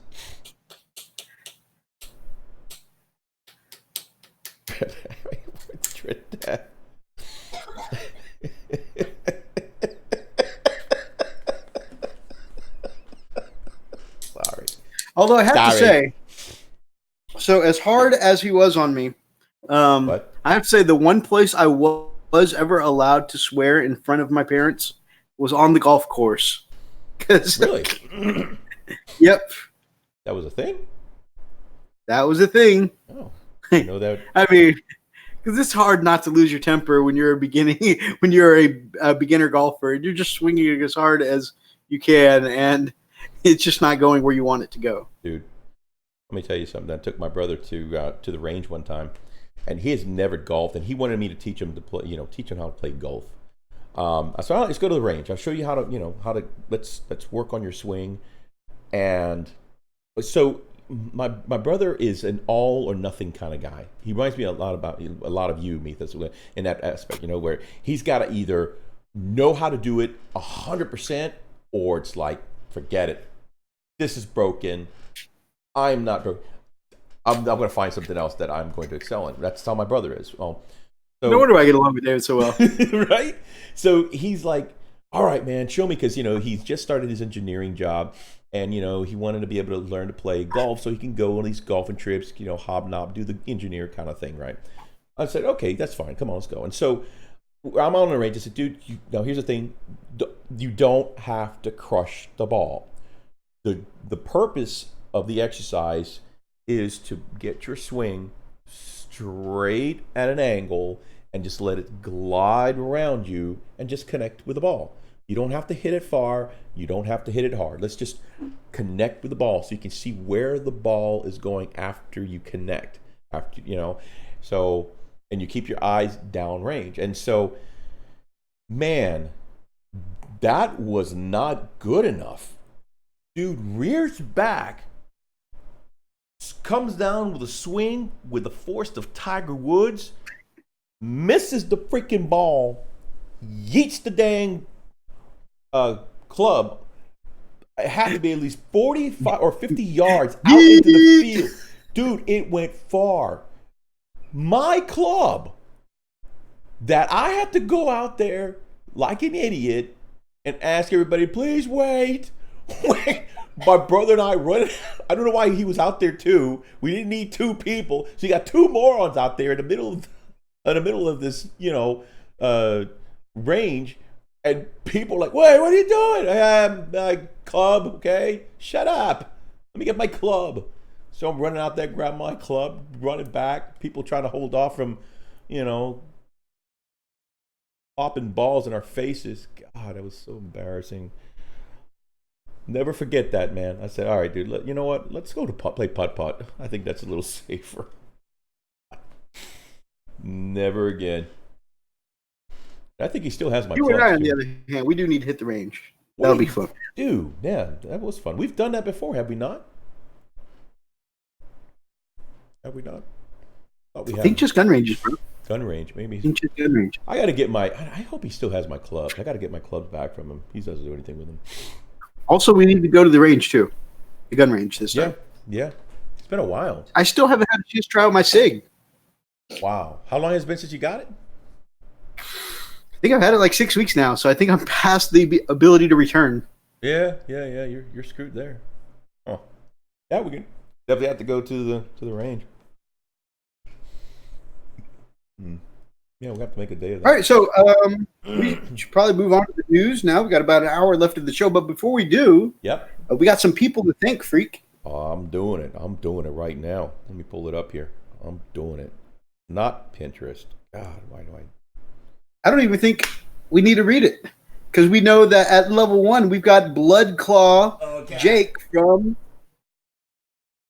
Where'd you go? I'm right here. Oh, we Sorry. got Blood Claw Jake from Chief Live Gaming. Hey, Live Gaming. Yep. I At didn't do this. Grey Hunter level, we got Brother Roxas and Brother Brother Zane Roxas. hold it down. And at Wolf Guard level, we've got Brother Archer in the chat, The man. keeping it tight. I am the myth of the legend. Brother Archer. Super badass. Thank you so much, my man. We really, really appreciate the support. all of you guys. Thank you so much. It's just so cool. It is very helpful. Just Who said the F word? what? Somebody said the F word. So, Zane said they just said the F word. I don't know. Who? No, not to my knowledge. But anyways, yeah. So anyway, guys, thanks so much for your support, man. And you know what, we couldn't do this without you. First of all, because you're always here every night. Thank you so much. You're always here supporting us. You know, making the chat lively, making it real, making it crazy, real crazy. Yeah, and so Right. so, and of course, you know, you showing us some love with a little something there on the side, man. Totally appreciate it. Absolutely. I love how crisp and clean I look. I've been complaining for how many months now that when we do live chats, for some reason I'm orange. Yeah. It's And good now. I Yeah, really love this new webcam. ask it sharp, man.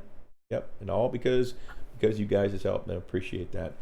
And again, you know what? If you knew anybody that could appreciate a little bit of tutorials, you know, a little stuff, and Krispy Kreme? Krispy Kreme. I like Let's see Krispy if you got Kreme. Krispy Kreme. I don't know, but I like Am I that. looking shoved? Do I look like I've been shoving donuts?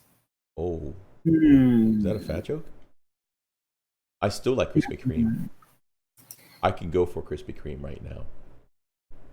You know, and people in Texas here are going to unsub now, but I have to say Krispy Kreme is really good. They are way lighter and fluffier than Shipley's. Totally agree. Totally agree. Here's the thing. Okay, I don't know if I'm still allowed to be a Texan after naysaying Shipley's. Yeah, but I get it, but you know what though? Because I've tried them both, right? So look, if you take a Shipley's and you when you first get them, yes, they're hot, they're warm, they're delicious, but you let them sit. Okay, let them get cold. They get super nasty. Garrett said peace. Damn it. I'm What? sorry, what were you saying? No, I'm distracted now. What did he say? Oh, he just said peace because I said we're going to lose our Texas fans. Oh, bye. I was like, "Bitch ass." Houstonians aren't supposed to naysay the Shipleys. Right. But no, man, you take a you know, a delicious donut from God, I'm drawing a blank. Anyway, Yep. yep, that's right. I'm good. Anyway, is Is that a wolf? that a wolf? Is that a bike or is that a wolf over there? Anyway. Yep, the tired is getting to me now. Anywho. So, in any case, they're not the same. I find, I find that the other donuts are way freaking better. So, just saying. Can I go to bed now? I gotta say, I gotta apologize to Brother Garrett. I'm always doing him wrong. Every time he comes to the chat, I'm either talking crap about Grey Knights, Or Texas. insulting Texas. Man, I gotta do Brother Garrett right, or at least do him better. Yeah, what you gonna do? Find something else to insult him with? Let's see here. What can we look for? No. I told him, the best thing, I was trying to get him inspired to go back to working on his Grey Knights. I was telling him, hey, right at the game store we were just at, there was a great big can of Lead Belcher. Crank out some Grey Knights with some Lead Belcher normal real quick. You see, I feel obligated at this point to make suggestive jokes and such, but what if I want to do more than sound like a high school freshman? What if I want to be mature, but I feel enslaved by the role I've taken in this chat? I'm forced to do the same thing over and over. Well, back to it. You know what, man? Dane, You do you, bro. Yep. You be you do you, bro. we had the same mind. You do you, buddy. You do you, boo. You do you. Gotcha here, bro. Gotcha. Got you. Brian just says, donuts. Archer says, Southern Made or GTFO? I don't think I've ever even heard of Southern Made donuts. No?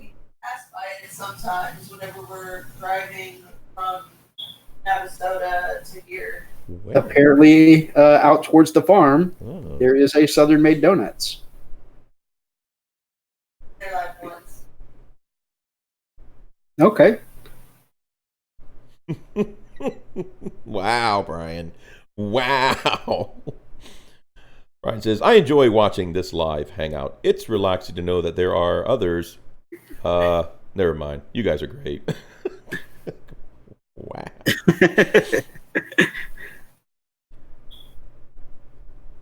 Yeah, you're right. You're right. We are of the same mind, Brother Brian. We are just as. You're right. Yeah, Dunkin' Donuts is a very popular. Well, of course, it originated in the Northeast, but man, very popular up there. And it's funny. Archer mentioned Louisiana, where I grew up in New Orleans. One of the biggest and most famous local donut shops was Mackenzie's. Man, they had the best fresh donuts. They actually made them there. They didn't go, they didn't have prepackaged batter. They didn't have any of that. They made the donuts fresh right then and there. They did. Of course, there was an actual bakery, and there were so many, man. Gosh, there were so many cops at that place. But though, that was so good. Good old Mackenzie's. Never forget it. Keep with my budget 10. Very cool. It's hard to try to film a gaming video and keep up with my obligatory 10 comments a minute. Wow, that's actually pretty good if you're doing that. Awesome. You doing some more VR work, my man? That's cool. Commenting. Actually, I don't even know if that'd be possible to do commenting and VR. But I know that that's a good chunk of what his his gaming videos are, the VR stuff. That's cool stuff. I love VR, man. As a matter of fact, I was talking about, before you came in, I was talking about my flight simulator stuff. And X-Plane, the software that I use, has a VR function in it where you can actually fly with the VR, VR headset. So I'm gonna try that eventually. I'm gonna give that a shot and see how well that works. It's got to be pretty cool. The only thing that I'm concerned with is that I like to use the actual physical controls, right? So the yoke and the rudders. So I'm wondering. I'll have to try it out and see. But if it's VR, I'd like to. It'd be cool if you could have your field of view, right? You can look all the way around your 360 degrees, but to still be able to move your controller, right? I think that'd be pretty cool if we could do that. So I'm about to try it out and see. What's your favorite game in VR, Zane? What do you like to play on that? I got a couple there. What kind of system do you use? Is it the Oculus? No, he's on PSVR like myself. Oh, PS4. Have you been doing your PS4 VR stuff lately? I haven't heard you talk much about it. Lately. I haven't had a chance to really play anything lately. I think just, 2 days a week on Final Fantasy is all the gaming I've had time for lately. Yeah, you've been pretty busy this week, especially the last 2 weeks. And I'll be working this weekend again too. Wow. What? Really?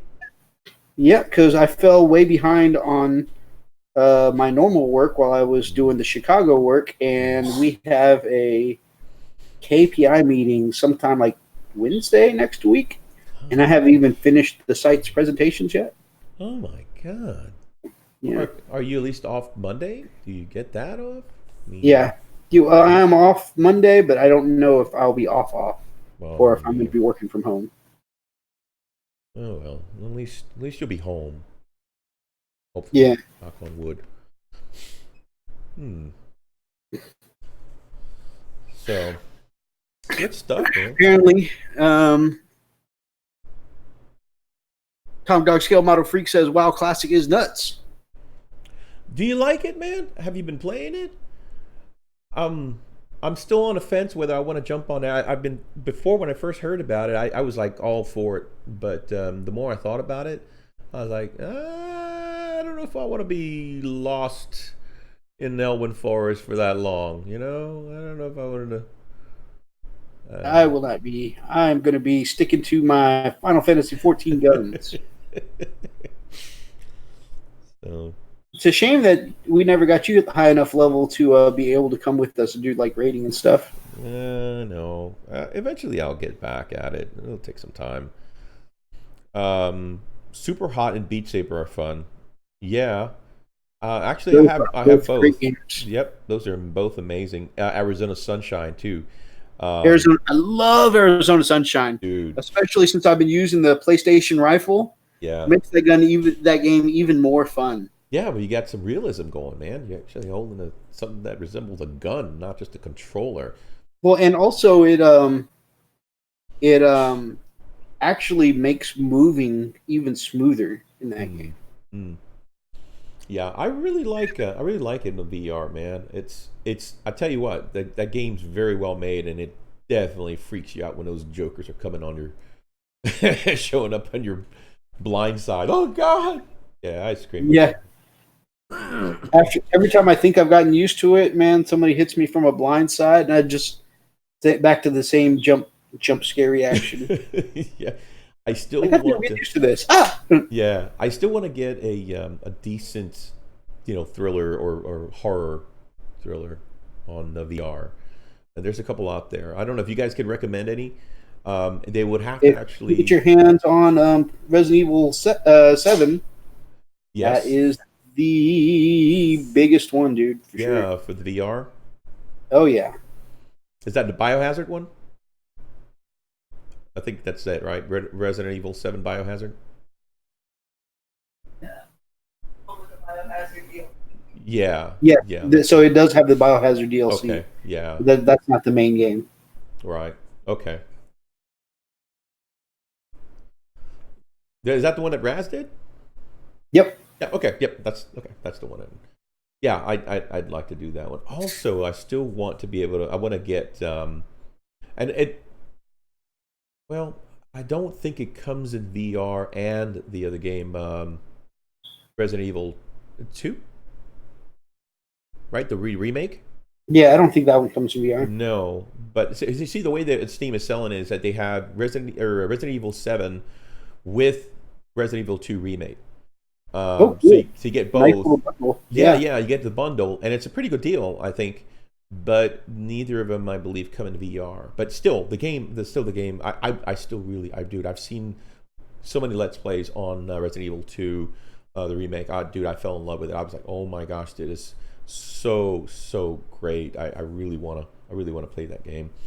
I'm kind of waiting for the price to come down a little bit, and I'm gonna snag it as soon as I can. Once it comes down, once the price hits maybe about, I don't know, maybe about $25-$30. You know, but it's still staying steady. It's just a great franchise, great game. So, but we'll see. Another one I want to get in VR is Skyrim. Mainly because Nina's been really, bugging me about it. Man, you ought to get Skyrim in VR. I do. I want to get it, but it's pretty pricey. They're still pretty proud of it. I think it's $60 still. Yeah, the only thing that I wish is I wish it were more than just standard controls, though. Using the controller, because it's like visually it's VR. Yeah. But like gameplay, it's the same. Is it really? Yeah, they don't do any of the interactive controls for it. Raz has it. Oh wow. Okay, I didn't know that. So so you have to actually go and select the.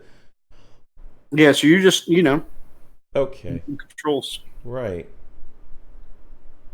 I'll have to look into that.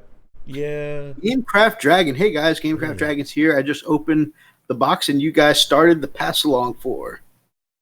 Oh hey! So you won the box from Nick.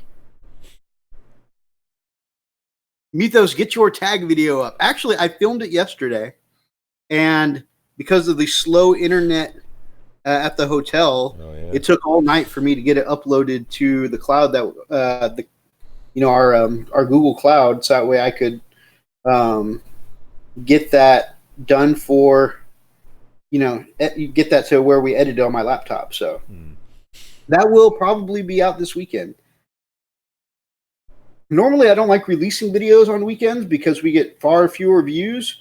But something simple like a tag video that's just a vlog basically. I think it'll be fine. But yeah, I'm excited to do my tag. You got to go over and watch Brother Brian's tag video, freak. He gets a little seductive in there. Talks about his enjoyment for long walks on the beach. Oh yeah. You're definitely gonna want to set some alone time though, because it's a video to get you hot and bothered. Yeah, for Nick's 15,000 subscribers. That's awesome. Dude. Actually, we can't take credit though. We didn't start it. I actually won the box from the Miniatures Paintbrush. So that's the channel that actually started. And you'll see in there the original message, not only from us, but from the TMP. So the Miniatures Paintbrush started it. It's pretty awesome. I can't wait to see your unboxing of it. In fact, that's cool that he got it. That's so neat. Hey, Freak, since you are on our main Frosted Fist account, what? Will you go over and toss a sub over to Gamecraft Dragon? Yeah, give me a second.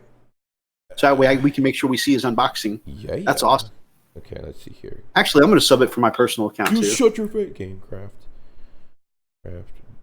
Craft. So we have split accounts, guys, just that way I can be in the chat while he's controlling the chat.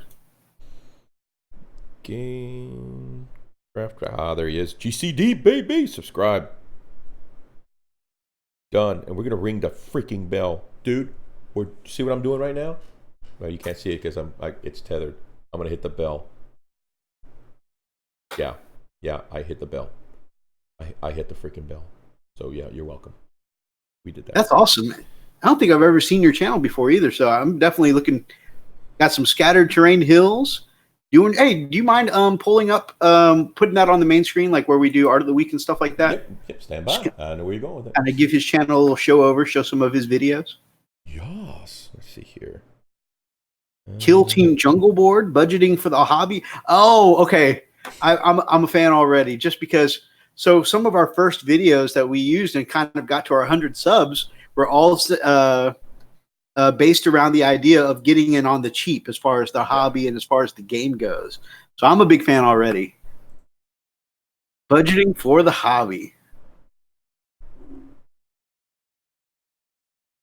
All right. Good night, Brian, my man.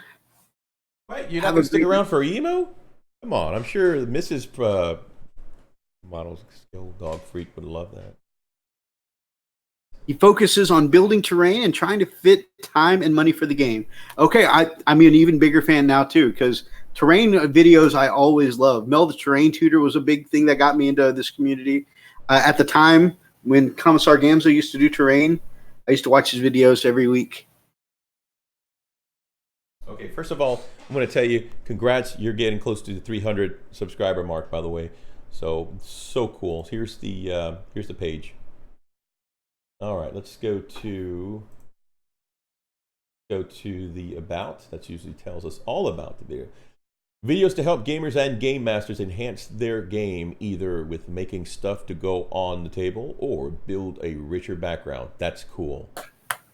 Awesome. And he's got his Patreon page there, and he's got a Twitter. So cool. That's awesome, Zane.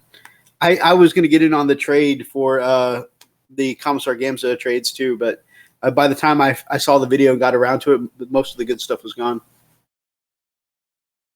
All right, Tuesday talking Warcry, Promethean Forge. Oh my God, that Promethean Forge looks great. Giant crystal clusters. Actually, I think when I do want to do some of Raz's Eldar stuff, I want to work with crystal clusters. So, Sister Superior. Oh, look at those large tents, dude. Yeah. Those are pretty realistic. Yeah, I do like that. That is really cool. Oh, I love the pallets there under his Apocalypse scatter terrain. Oh, these here? Just like the little, just like the terrain that I made for our table. Yep. You know, the one piece has the pallets sticking off to the side. It looks very similar. Yep. I love the scatter. I love this the hills he made. That's pretty cool. What did he make that with? That looks pretty cool. We'll have to watch his tutorial and find out. Yeah. How cool is that, man? Painting Space Wolves. Where? Did I miss it? So it's up towards the top. Okay, towards the top. Hold on. Painting Space Wolves. I see it. Ooh.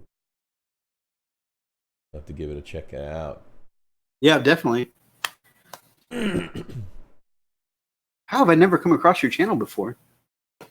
I comment on a lot of people's channels. Okay, so this is pretty cool. Look at this. Promethean Forge triple tanks, I think. Look at this. Yeah, dude. yeah. I was mentioning that when we first started looking at his channel. It looks awesome. Looks like some, 3 cans, but like extra detailed and stuff. Oh, you asked about the hills. He says installation foam. Oh, okay. Nice. Crafting video, Savage Stairs. Okay. Got the eagle eye from the wife. Got to go watch Dark Crystal on Netflix. I'll see Emo later, maybe. Zane says no baby, only Emo. Good stuff, man. I'm really excited to see your unboxing because I want to see what Nick put in his box. Yeah, that'd be cool. I still have, I haven't even touched them. I still have this whole box of paints I had to take out from the box I sent Nick. Yeah, I still have to come by. I don't know if I should do like a US giveaway. I got to find something to do with all these paints I don't need. What do you have? I mean, I don't even know what you got there. I could probably just get them from you, buy them from you. I think if we did a US only giveaway, we could do. Well, that. I mean, I'd hate to step on the toes of our UK friends, but it's a US only giveaway would ensure that these paints got to go somewhere. Well, the problem is it's not our fault. I mean, it's the either UK post or US post that said no, we're not going to let you send non-flammable, non-toxic paints to our country. Right? What do you mean? You send them to us. We got them from you. They're your paints. You're right. Anyway, not salty. Yeah, I mean, it's like, why did I buy all those paints if I can't even send them out? They're just sitting here in the corner. Right. That don't make no sense. That's just crazy. Anyways. That's just cray-cray. Not to be salty. Speaking of salt, while I was in Chicago, I got to pass by the Morton Salt Factory, and I was like, man, I wonder if they do tours, because if I could go over and get a picture of me in front of that thing, that would be perfect for the Friday Night Live chat.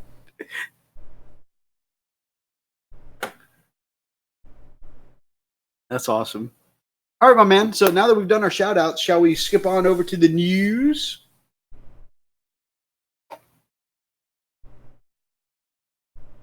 Yeah. Thought I lost you for a second. Oh, you lost me. All right.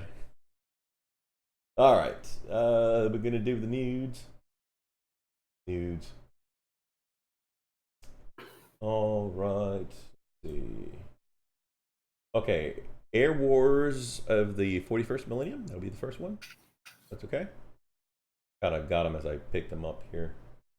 If I can find them. Air Wars. There it is. Okay. So, I did go over these. You'd be happy to know. So I think you were right, Mythos. I believe that those data sheets, those are kind of geared for this particular game system. Right on. I'll have to look into it a little further, but I believe that's exactly what it's for. I mean, even though like our current codex does control what we do within the game, within normal 40K, but those downloadable ones, I think those are for this new game system. One of the things that I noticed, because we'll look at, I'll kind of point it out once we come across, because one of the bases, the new bases from the flyers that they have, actually have arc markers on it. I don't know if you noticed that. That actually comes And I figured they would, because it's inspired off of the X-Wing craze. Yeah. This is their answer to compete against X-Wing. Yeah. So that's what I figured. I think you were right. I think that's what it's for. Anyway, so here you go. Air Wars of the 41st Millennium, right? The Oculum Mist War. I did read some of this. It's actually pretty cool. Nice little backstory about it. So definitely Eldari trying to take out some orc craziness there. That's pretty cool. Yeah, it's pretty neat. Like I said, this whole thing, I kind of read it. It was really neat. Basically, it's like a lot of dog fighting, air combat here with the Eldari versus the orcs. Really cool. Man, even the Imperial Guard jet fighters in this look really awesome. Yeah, and I really like this. I like the direction they're going with that. Let's see, under the command Magister Sec took the Southern Trinity Hives. Yeah, just really so cool, man.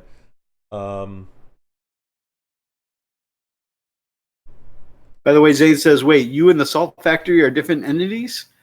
I thought, aren't you one and the same? I was unaware. I think he just went to his place of birth, Zane.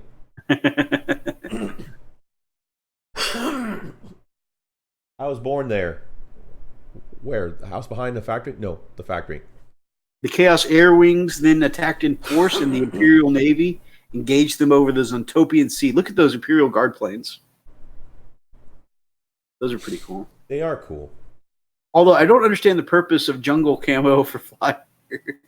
But that's funny. That's what all Imperial Guard is. You know. I know. It's just, when they're down in the trees, you understand why they have. Sure. But when they're out in the concrete middle of, yeah, I can see you. No, you can't. I can. I can see you. I'm going to shoot you in the head. No, you can't. I'm invisible. I mean, I know there's a logical reason, like them being able to land safely and keep them hidden when they're landed. It's just funny to see them flying in the sky, but painted like trees. Yep. I'm a tree. Yes, their wings attack the floors. Yeah, pretty cool. So if seen from above, they blend into trees. Right on. Waiting for orcs to have bright purple stealth fighters. If they believe that's the stealthy color, it is the stealthy color. Wog. It's funny because their flyers look like busted up old B-1 bombers. Mm-hmm. In fact, Mini Wallzone Pete, for a couple of his Orktober projects, he actually bought a a bomber kit from like scale models, and it's a great big one. And he's painting it up as an orc bomber, and he's done a little converting like that's really? pretty cool. Dude, that's pretty cool. Yep. This is interesting because so now they even will give you. Looks like it's okay. They kind of show you the actual airfield and the area where the fighting would take place.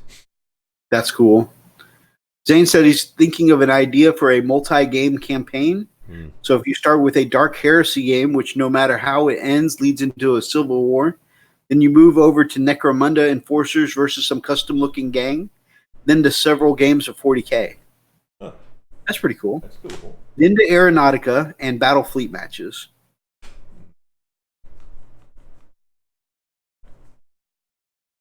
And several small Titanicus games, ending in huge-scale Apocalypse game. That's pretty cool.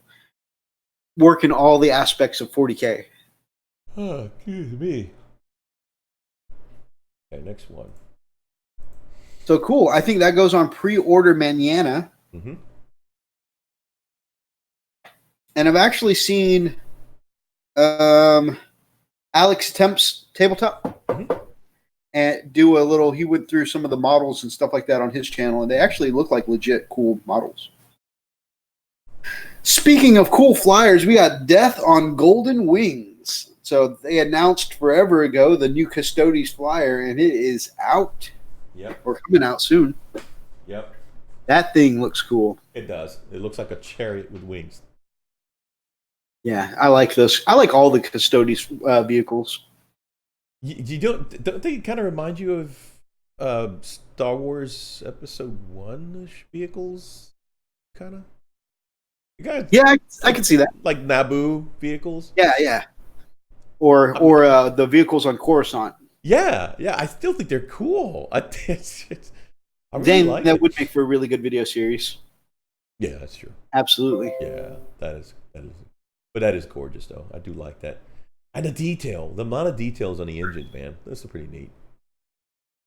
It's freaking sweet, dude. We got an art of the week here. Uh-oh. Submission from brother Clayton. I'm gonna forward it to you here in a second. Sweet. Okay. Okay, so this is what I was telling you, Mythos. Let me see if I can get it here.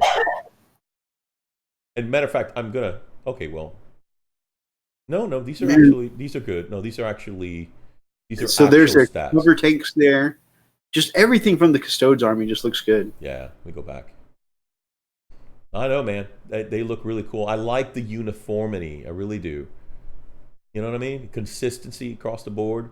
You don't have stuff that looks, and that's what makes the Custodes so freaking cool. Mm-hmm. Yeah. All right. Oh, who are these guys? Who invited these people? What do you mean, these people? What do you mean, you people? Heroes are a little like buses. All right.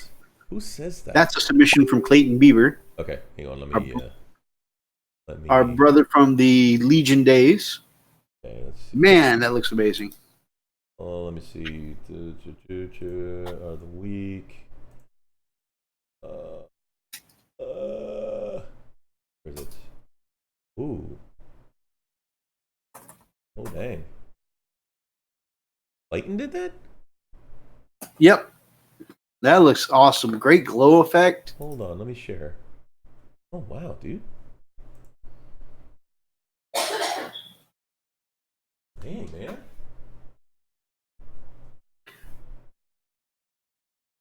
Oh, do you think once they have some future models in that Aeronautica game you were just talking about, Freak? Yeah.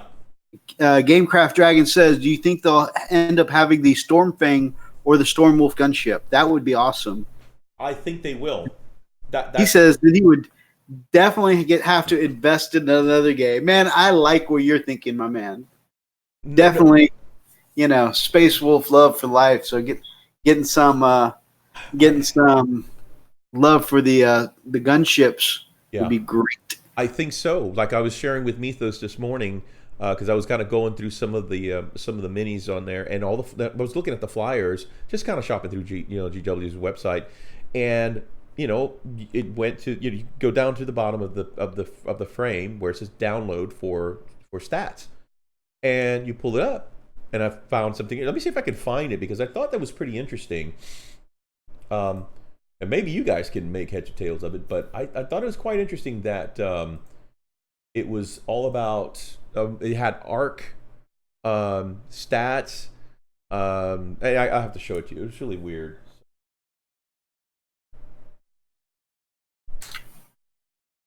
I mean, it's interesting, but it's funny because it's all the standard flyers came with that. So, Yeah. So when he was like, "Man, it looks like in the rules they're going back to Arcs of Fire," and I'm like, "Nah, bro, that's 8th edition. We don't worry about that anymore. If the model can see the model, simplified." He goes, "No, it's in these rules right here. I'm reading, talking about Arc of Fire," and I'm like, "Is that the new Aeronautica game?"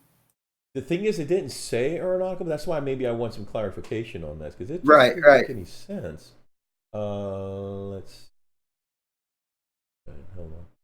While you're looking that up, Gamecraft Dragon says the original codex for the Wolves is what got him playing 40K.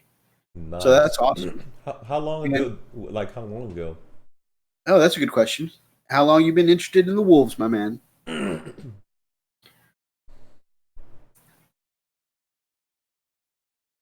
Zane says for the game he was talking about with all the aspects of 40K, he says kind of need to talk for that, and I don't feel up to that yet, so we'll see what the future brings. To work up to the talking on you in your videos and stuff like that, it might be maybe even just a couple of voicing over some of your gameplay for your games. That might be something easy, something that you're very familiar with. You can talk about, and get a little talking in on the gameplay videos, and then you can make that jump over to 40K or whatever you want to do. Yeah.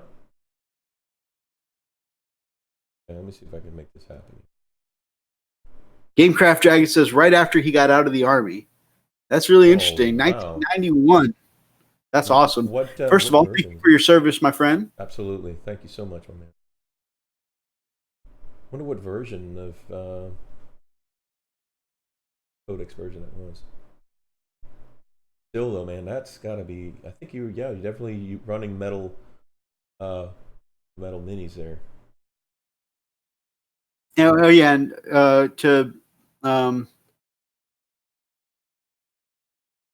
what we were saying about the different games having different rules. Hellchild says just like Titanicus, other variations of the game have different rules, of course. Yeah, that Arc of Fire really threw us off. Yeah, I think I know where this. Cool. Well,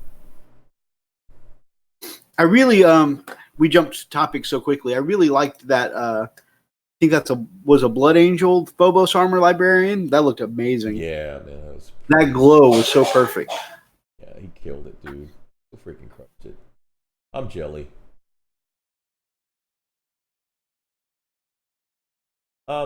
Okay, so I'm not gonna waste time. I'm not. When I come across it, I'll. All right, going back to the. Let's see. Go back to the news. Who did that Phobos? That is Clayton Beaver. And he posts a lot of his work up on the Edict Beer Wargamers Unification group. Also, he has a channel, Claydog66. I don't.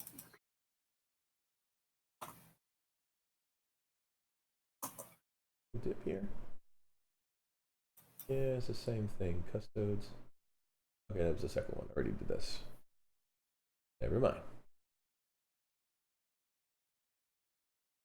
All right, Nova Open.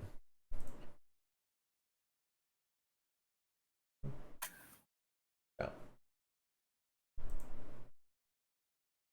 Mm-hmm.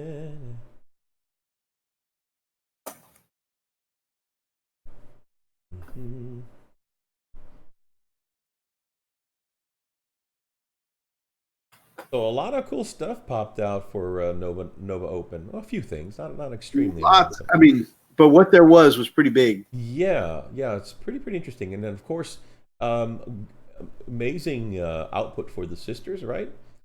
So yep. really, really cool. And this new thing, which we're going to cover in a bit, the Psychic Awakening, which I think I saw the video, Mythos. Dude, that's intense. Yeah. When you were when we were watching Ryan's video and you were surprised, I'm like, dude, you got to watch the video first. Yeah, and I can understand his enthusiasm. I now understand why he was really, really worked up. Like, yeah, this is Yeah, definitely. This is definitely a good reaction to that. That's pretty cool. So anyway, let's see. What do you want to go over first, Mythos? Should we follow the link? The new Yeah, let's just go down the list. Okay. See what's there. All right. So breaking news: Sisters, Psychers, and Skeletons. All right, time has come for all the news and jaw-dropping reveals from the Nova Open Warhammer preview. Seriously, if you're interested in any of this. All right, so Warhammer 40K, the big announcement was definitely the Psychic Awakening, which if you haven't, go check out the video. It's a small clip, but really, really cool. Basically, from the new lore to a vast array of codices, and an awesome and rapidly growing community, there's never been a brighter time for the grim darkness of the far future. The last couple of years have been glorious, and now we're about to kick the 41st millennium into high gear. Pretty cool. And of course, a new campaign series that spans the entire galaxy. The Psychic Awakening is a monumental event that will shape Warhammer 40,000 forever on a scale unlike anything you've ever seen before. Across this epic event, every codex will see expanded rules as we explore the front line, war zones of cataclysmic new conflict that makes the 13th Black Crusade look like a border scuffle. Oh yeah. Pretty crazy with all brand new rules. Let's scroll down a little bit for those brand new rules. Yep, going there. Okay, so at first, somebody posted this onto the Warhammer 40K Space Wolves group, and that last line was just the middle two with the. Hey, which one? go back up a little bit. Sorry. Where it showed all the factions. Oh, right. Somebody posted that in the 40K Space Wolves group, and I don't know if it was a misprint or what. But that last line was just the middle two with Sisters and Tyranids. Mm-hmm. And so, somebody was like, hey, look, they forgot us Space Wolves again. I think it's some serious pot stirring, man. Yep. But then somebody went back and posted the right picture later. Yeah. But yeah, people were losing their bloody minds. Talking about salty. Dang. No, it covers the whole gambit, man. New rules for everyone. GW said they messed up and apologized on Twitter. Oh, okay, so it was a legit mess up. Really? I thought somebody was for real just crap, yeah, erasing stuff and just to upset people. Yeah, because I mean, you can see Tao's gonna get some love, Necrons, that works. Oh man, that would definitely tick off some people. Every single Warhammer 40K faction has a stake in Psychic Awakening. So, whatever your chosen army, you'll have a moment to shine. Each Psychic Awakening expansion focuses on a different war zone, providing a new perspective to this galaxy-spanning event. The series will see plot threads that had enticed fans for decades resolved. Champions new and old rise to the fore, and staggering revelations made. So what do you think that means, dude? I've heard some other people kind of talk about it, and I'm not putting my hopes up on anything. So, plot lines resolved could be anything. I mean, what I'd like to say is Primarch's returning, right? That's what I mean. Just because. Yeah. Let's just open up the salt mine a little bit. Go for it. Just because we're going on to 3 years now with 2 Chaos bitches and only 1 loyal Primarch. What the hell? What the hell, guys? What the hell? Chaos bitch. Baby. So, yeah, I'm hoping that means some Primarch's returning. And I don't even, like I said before, I don't even care who. It could be the Khan, could be Dorn, it could be my boy Russ. Hell, it could even be the damn Lion for all I care. You know, just give us another loyal, okay? I'm Yeah. tired of this 2-on-1 bullshit.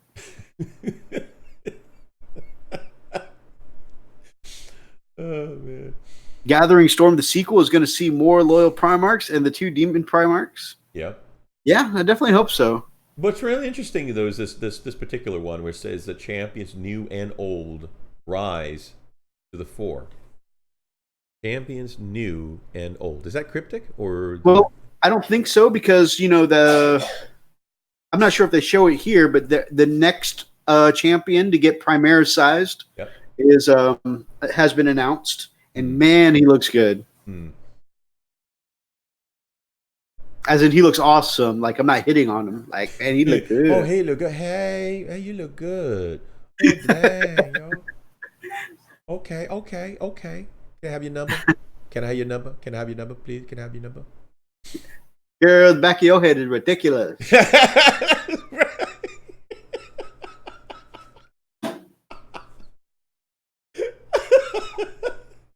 Oh, you have seen it. That's awesome. So, if that wasn't enough, you get Banshees. Yeah, look at these howling banshees, my man. I've been wanting to add some to Raz's Eldar army for a while now. So, and they are like supposedly like just a really incredible elite core of swordswomen in an Eldar army. So, You know what's funny? The first time I ever seen the Banshees was on Dawn of War video game. oh wow, Yeah. It's crazy. I think it was. Yes, it is the Dawn of War. I want to say, not Dawn of War 2. Yes, it was. I think it was Dawn of War 2. It's one of the expansions, and there was a clip of the Banshees coming out like that. That is pretty intense. Pretty cool. Thomas says he doesn't like the ankle claws. Actually, I think it's a neat little detail. I like it. So that's cool. Hero is promoted. This is what I was talking about. Right. Oh man, I meant to send you this audio, this interview here too. It's a really short video, but it looks like we're doing auditions for Chapter Master. And look, it says, "Bring your scout to work day."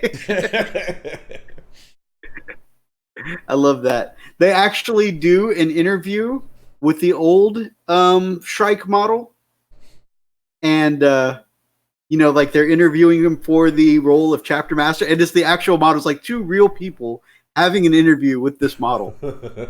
It's funny. But then when they reveal how he looks when he's all Primaris sized, he is badass. And he's got this really cool...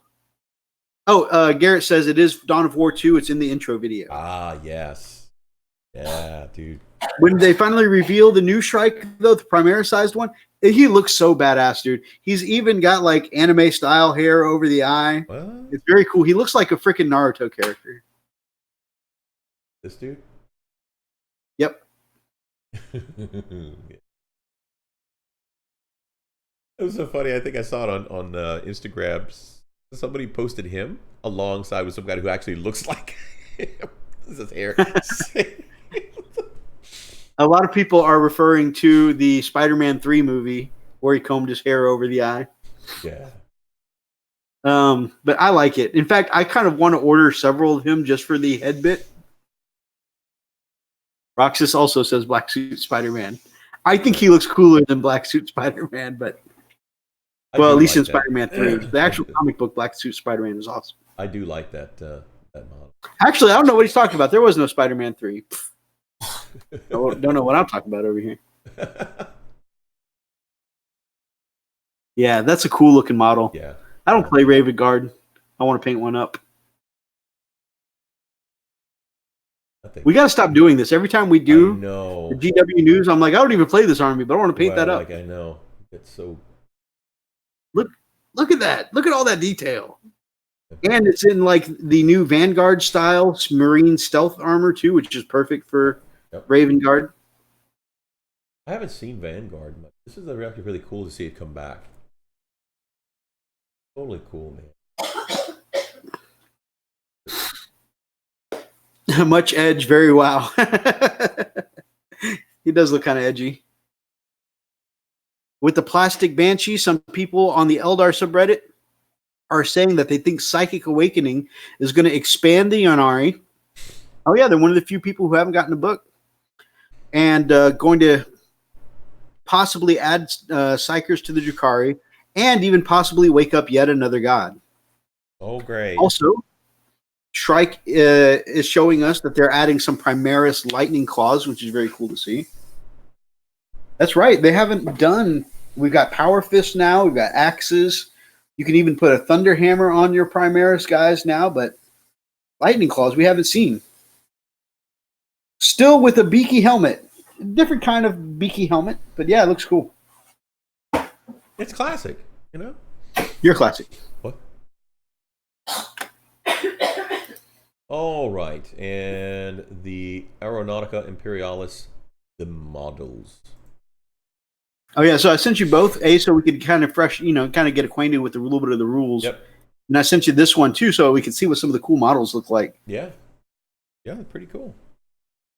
And in particular, the ones that really caught my attention were, the Imperial Guard fighters. They just look really cool. Yeah, the ones in the background. Yeah. They're all on the right side. Yes. Yeah, those look like real cool models. But this is what I was telling you. The bases are have arc positionings on them. Yep. Which, like I said, very much like X-Wing. Yeah. Yeah, that's really interesting. But man, yeah, dang, these look great.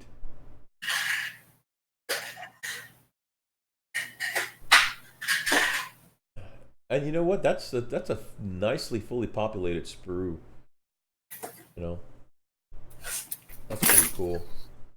I think it'd be a lot of fun to build that up. I'm sure you would love to take the time and assemble that, huh? Oh yeah, Richard. Yep, I was about to say. You know where it's going for me.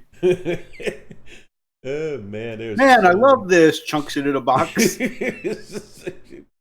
Straight over to Richard. Yep. Look at all those tiny pieces. FedEx, take it away.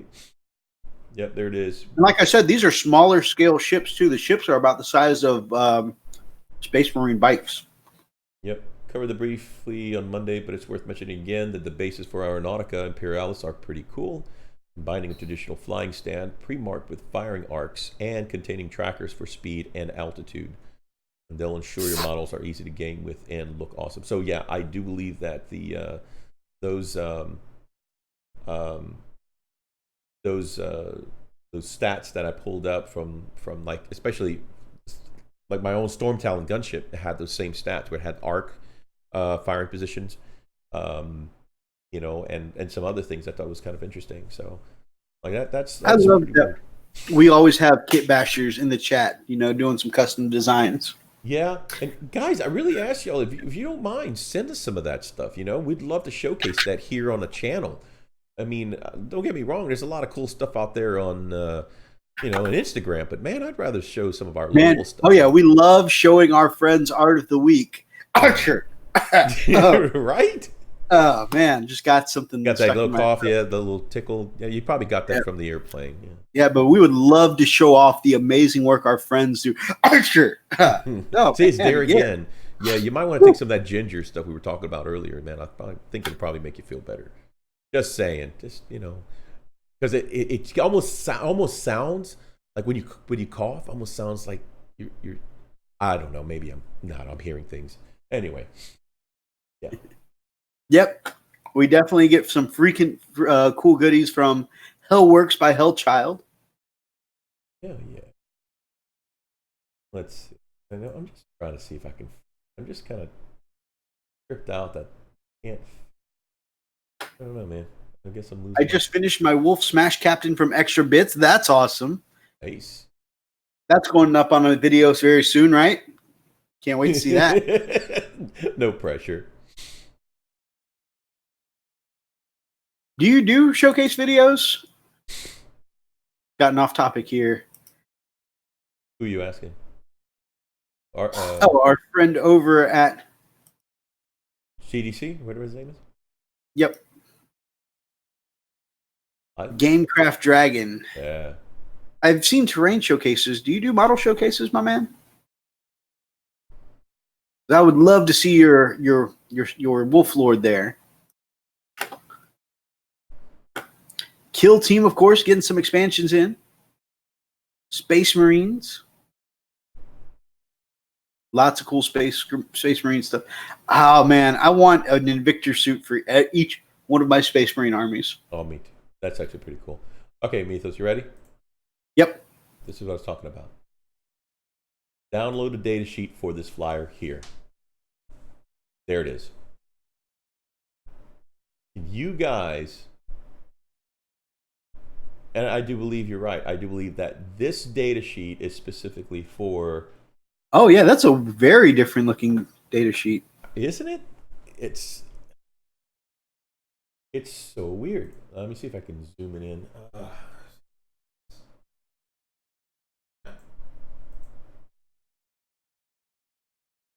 Now you guys can see it a little better. All right, I think, yeah. Gamecraft Dragon says he hasn't done showcases yet, but he did it for his Death Guard, so can't wait to see his wolves showcased in that way. Absolutely, man.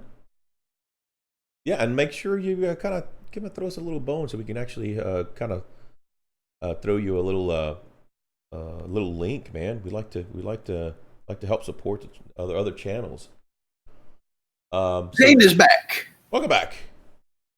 Hot Gamecraft Dragon also says Kill Team needs some new zone boxes. Yeah, I imagine playing in the same area over and over again. You can be kind of tiresome. So it's pretty interesting because you got your maneuver, level flight, bank turn, barrel roll, snap turn. This is interesting. It sounds a lot of fun. I'd be interested to actually play it. I mean, it's strictly. I think it's just strictly air fighting, but I believe that's exactly what it's for, Mythos, because I've never seen this before. I mean, what do you think? Anybody else seen this before? Brother Thomas says that's exactly what it is. Gotcha. Okay, well, good. Well, now I learned something, dang it. Yep, all the flyers, by the way, have that. Like this new one, let me see. Hold on. The Storm Raven gunship, same thing. It actually has that same thing. Gamecraft Dragon says those sheets look similar to the old Gothic Battlefleet data ships. That's pretty cool. Yep, same. Gothic Battlefleet used to be actually the spaceships that all these factions used to fly around on. Freak. Some history, huh? Freak, why did I just do this? I don't know. What the heck did you do? I may have. Oh, God. Trying to read the screen and paint at the same time. Picked up the wrong bike and painted in black on top of an already painted wheel well. Oh, no. Oh, no. Telling you, walk and chew bubblegum, guys. It's real skill. Yeah. That's why you have no nice things. True. Oh. All right. Let's that off. I think we got one more. Right. Hey, wait. What? I just realized that we did the Psychic Awakening and we did Shrike on that page. But I don't think we talked about the Sisters of Battle stuff on that page. Did we not? Let me go back. Which one was it? That was the Nova Open page. Nova Open. Okay, I think you're right. I think we.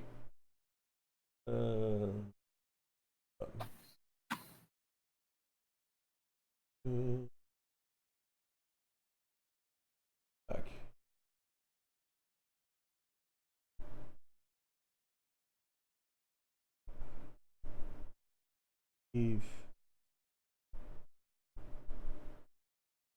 Back again. Right. On the same page where we have Aeronautica Imperialis, the models meet this. No, I think it was on the one with the Nova Open stuff with Captain Strike and the Psychic Awakening. Okay. Let me see if I can find it here. Because I'm starting to slowly wind down. All right, I think it might be this one. With the same one with the Banshee in it? Yes. All right, let me pull that up.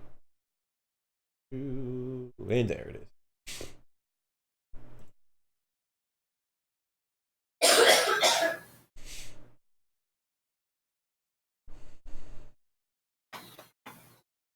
Go down, see if I can find it.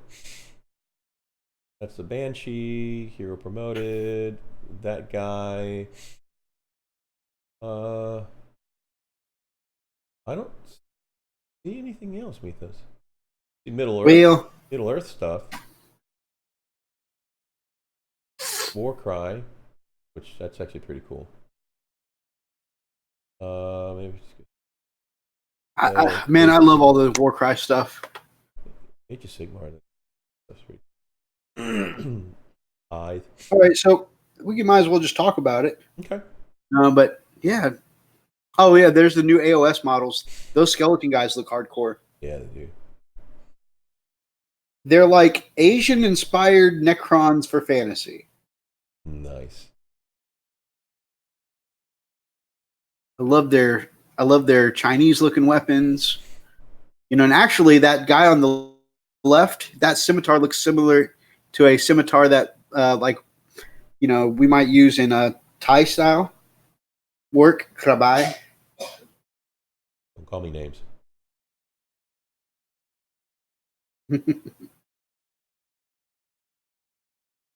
Man.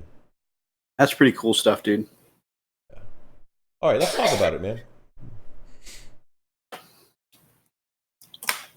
Actually, I'm going to see if I can find a link so we can see what all the goodies. Yeah. There are 28 models coming out for the Sisters of Battle. Let me. Are you? I don't think it was in this book or this page. Let me see if I can find it. I want to say it was in the model. Hold on, let me see.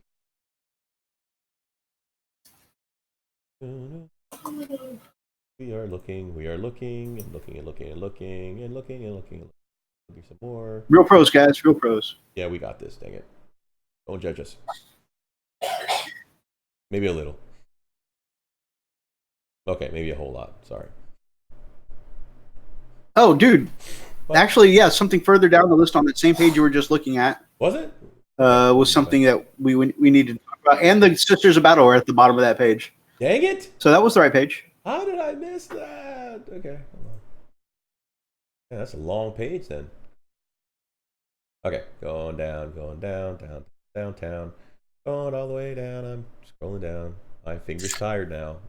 Yep, just a really long page. Okay, let's see. Okay, further. I want you to stop when you get to the chaplain on bike. Tell me what to do. So there's some mixed results with this chaplain on bike picture. This guy looks like he's getting a wedgie. Until you realize what he's really doing. Never mind. You can't ignore me and your son. Okay. Oh. Again, if Aeronautica plays similar, it'll be a hit. People still love Battlefleet Gothic, even though it's been out of print for years. Cool. Inquisitor Zane says, Mark, I've had some time to think, and I think I want you back. Oh, dang, dude. Are you enticing the... Oh, live stream offline. Oh, no. What? Let's back up. It's up. You guys can see us okay? OBS reconnected successfully, and it's all green now. Let's see. Now we're full live stream now. It's 100%. Wow. I don't know what just happened, guys. Gee, this is weird. Let me see. Let me make sure that we're still... Yeah, we're still streaming. One watching now, and I think it's me.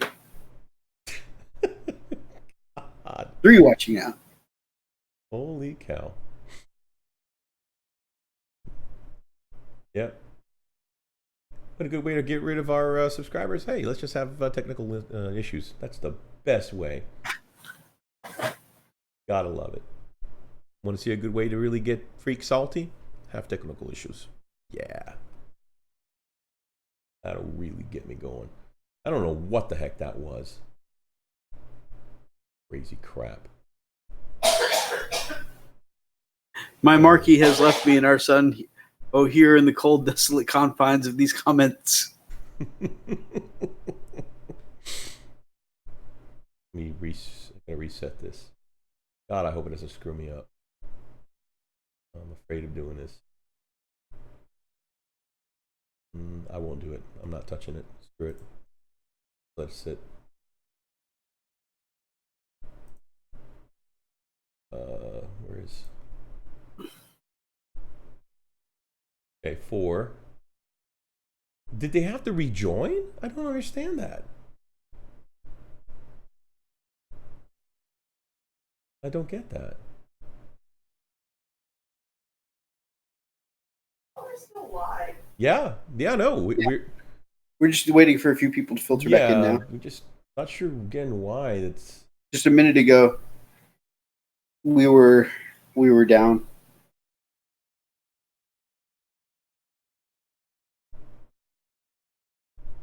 I begged him to return mainly so I could tell him how much he owes in child support, but also because I miss him. That sounds so real. I love you and I miss him.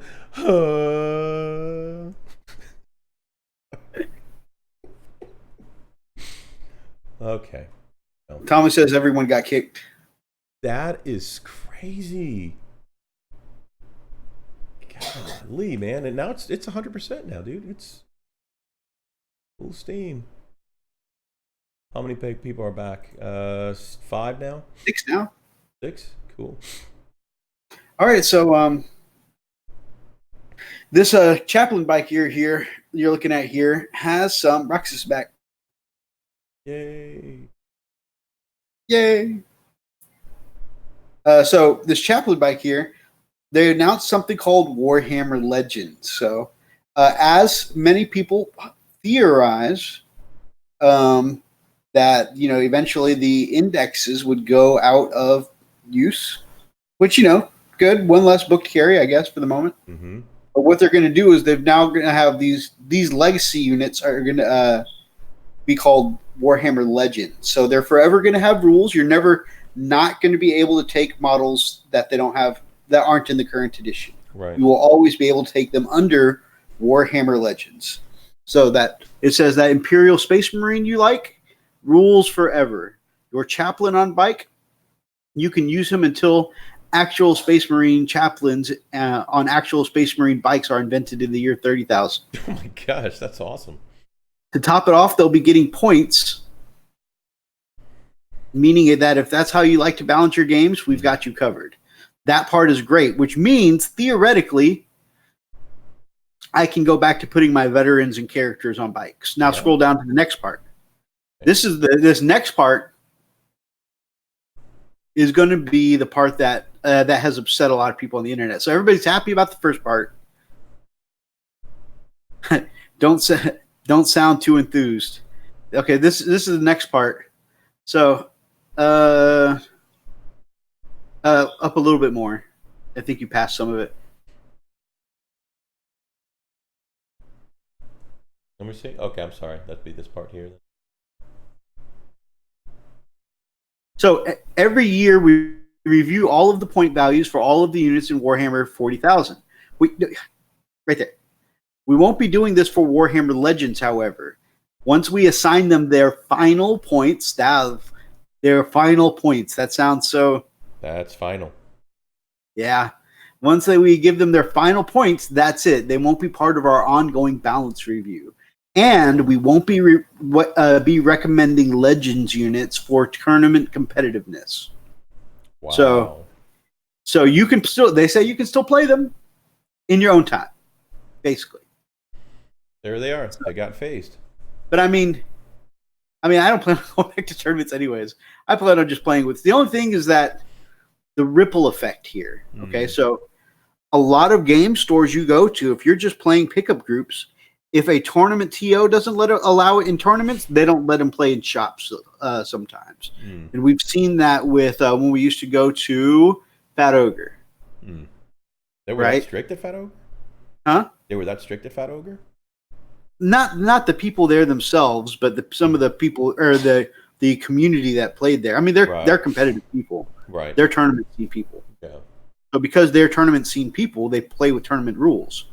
So the unfortunate side effect that this has is that at even casual games, at a lot of places that support tournament games, they're going to go ahead and start practicing phasing them out. And some people already have that. If tournament doesn't allow, we don't allow it. ITC lets you use 3D printed stuff, so maybe you could. Interesting. Interesting.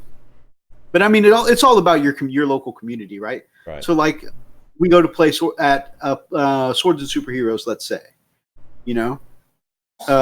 Those are usually casual, fellow casual players. They probably, we'd say, hey, I have a Tech Marine and a Chaplain on a bike, and they'd be fine with it, right? Sure, just use the index points or whatever. But if they're all that slack, why not? Exactly, it's your community. If your community is slack enough, absolutely. It's just that, like I said, when we were going to Fat Ogre for a while, very competitive environment. Even casual games, they were just like, no, the book doesn't allow that. So it is up to the TO to make the final decision usually, and most places in his area don't care. So it sounds like Gamecraft Dragon has some good places to play. So I mean, like I said, just talk to your local community about it. If they're going to be okay with you playing these Legends units, awesome. Me, I think I just play with my friends. So whenever I finish getting Roxas' army, he'll be somebody I enjoy playing against. I play against Freak a lot. I play against Atlas once in a while. I'm begging Garrett and Ethan to come back. Maybe come back.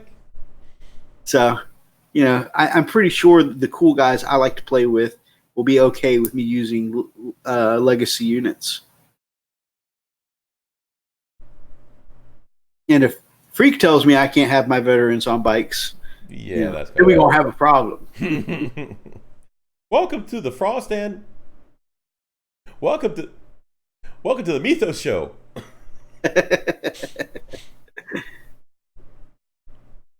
A dude at ITC won with neon green 3D printed models on cutout cardboard bases. Wow. I don't know if I can go that far, bro. Come on, man. Have some kind of integrity, Come on. At least slap some primer on it. Something.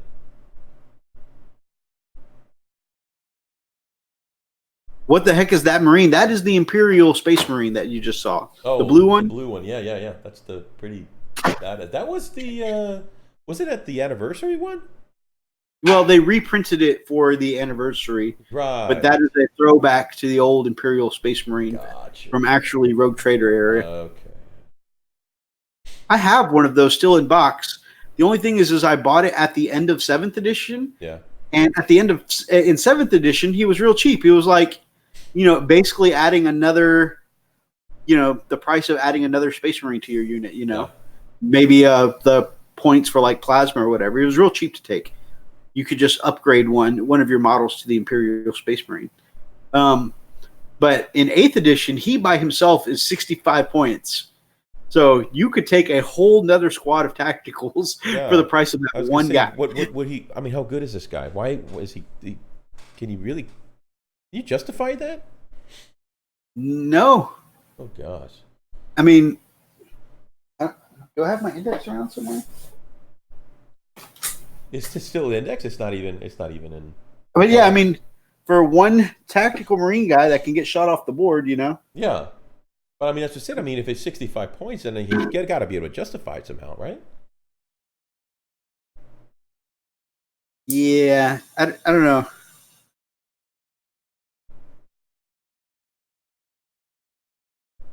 I don't know, man. But anyways, how many wounds does he have? I'm sure it's not much. Let me see if I can find my index. We'll find out more whenever he gets his Legends profile. Legends, yeah, which will probably be pretty nerfed. I mean, they're really going to try to... I think they're going to try to phase those out. I don't even know where my index is because I haven't played out of it so long. Yeah, I still have mine. They're in the box outside. So here we got the Sisters of Battle Army set, which is pretty cool. Looks like November. That's pretty neat, dude. Sisters of Battle Army set. I'm really pumped for that. Are you? Are you really, really into it, dude? I'm super pumped for that. The only thing is that, man, that November is actually not that far away, and I still have a whole White Scars army to paint, and I still need to paint my whole Imperial Knights army. Yeah. Not to mention my commissions, and I had just started Ultramarines too.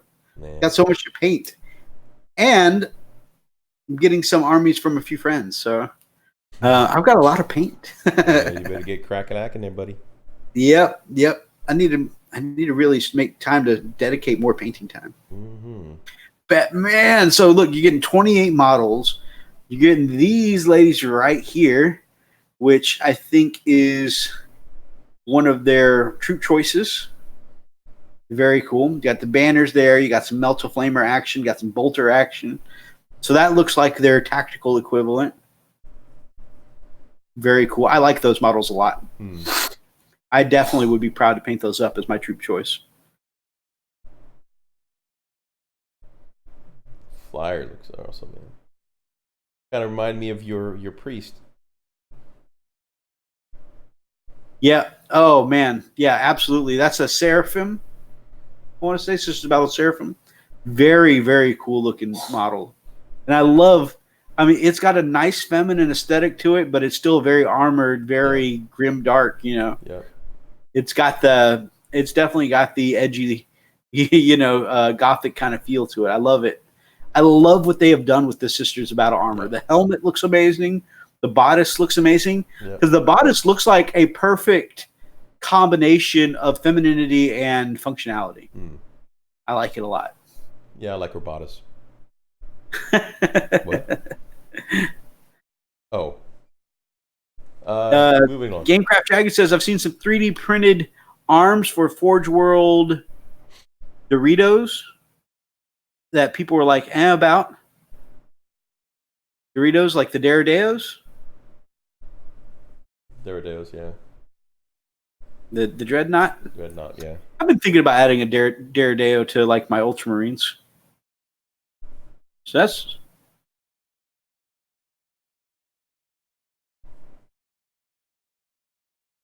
This has got to be one of the most disturbing minis I have ever seen.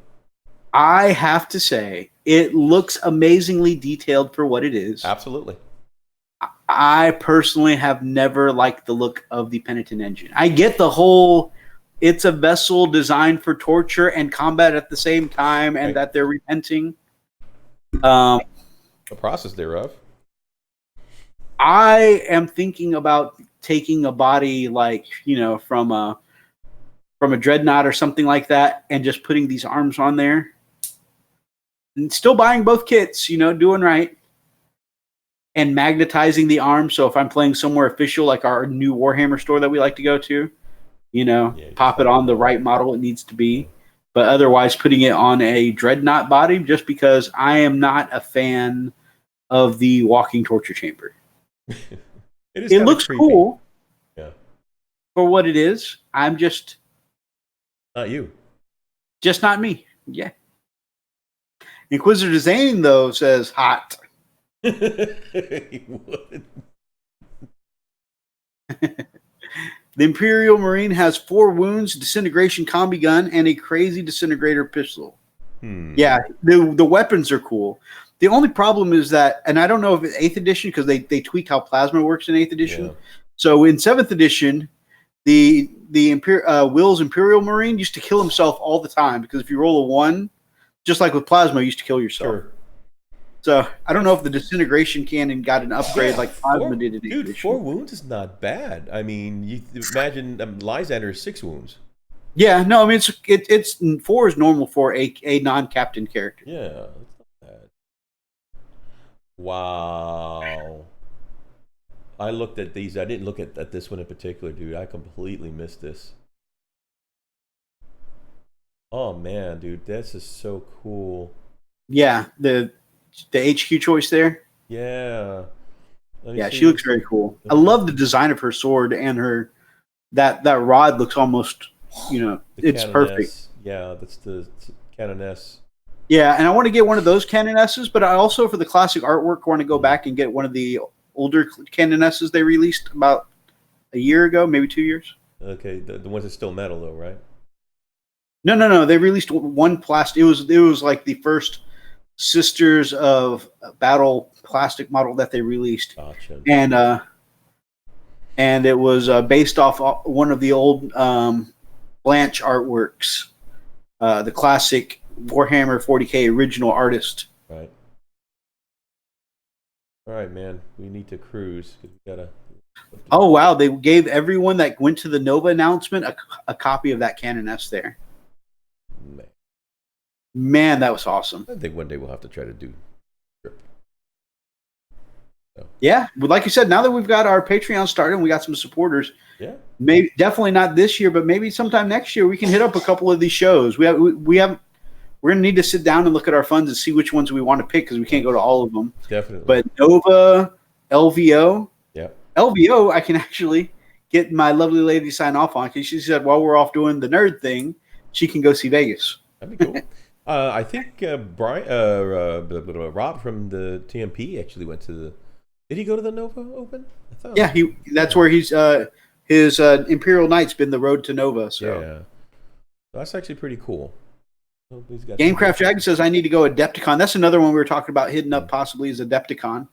It's a 45-minute drive for him. That'd be awesome. Wow, it's around the corner. Maybe if we make it that far north, my friend, maybe we might be able to hang out and buy you a drink. Yep. All right, Mythos, what do we got?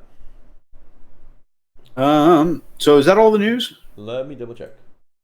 If that's all the news, Yeah, that is everything. then we can jump straight to motivation of the week.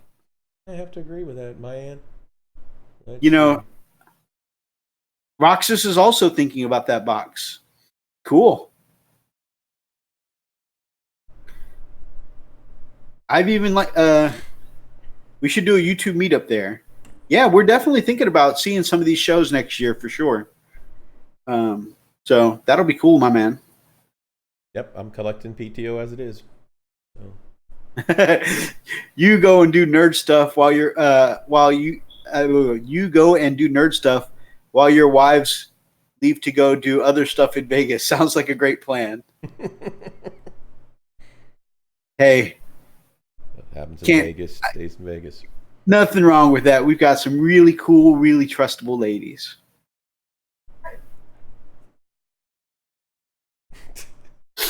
The So implication. I have gotten my butt kicked in Chicago all week doing audits, and the flight kicked my butt. The hotel room kicked my butt. I'm just exhausted. I really want to pawn your minis to play the slots. It does sound like a bad idea.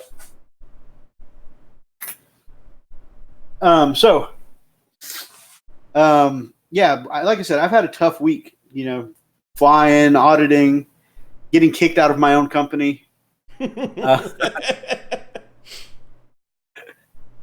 You guys, I work for a security company, and I almost got escorted out by security. It was kind of ridiculous. They didn't want an auditor nosing in their business. Yeah, that's typically something that would happen to me. I'm not surprised, So. I mean, they thankfully they didn't bring in the butch security officers to escort me out. Yeah, I'd have been tased. They sent a very, very nice, very helpful secretary. Very, yep. Who they said, so we're going to reschedule for tomorrow. We're going to go ahead and send you home and have you come back tomorrow. Do you know your way out of the building, or shall I walk you out? Wait, am I being kicked out of my? Am I being kicked out of my own company's office here? That's Funny. Yep. All right, So- man. I was like, is this what freak feels like? Yeah, but see, you didn't. So yeah, I need tased. motivation. Let's bring on Chaplain Emo. All right, here we go, guys.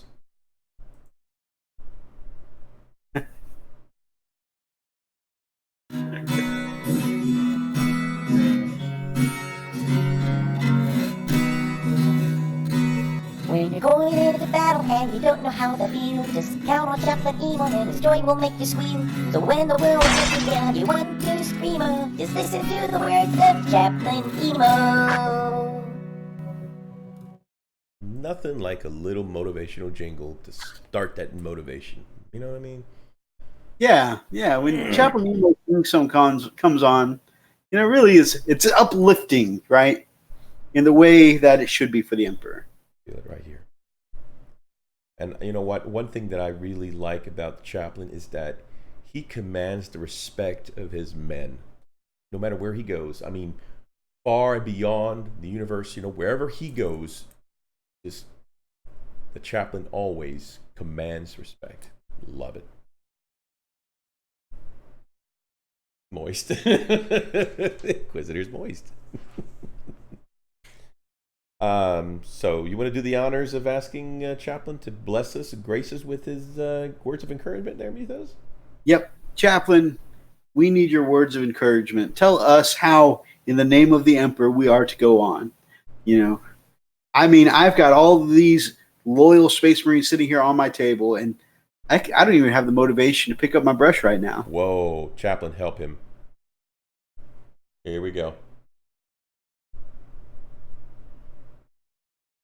And you shall know no fear. Oh my gosh! Oh, that was stupid. No, that was yesterday's. Let's try this again. Give me a second. Chaplain gets kind of laggy sometimes. Go give me a second here, poor Chaplain. Freaking Chaplain, what's wrong with you? It's the wrong thing, Chaplain.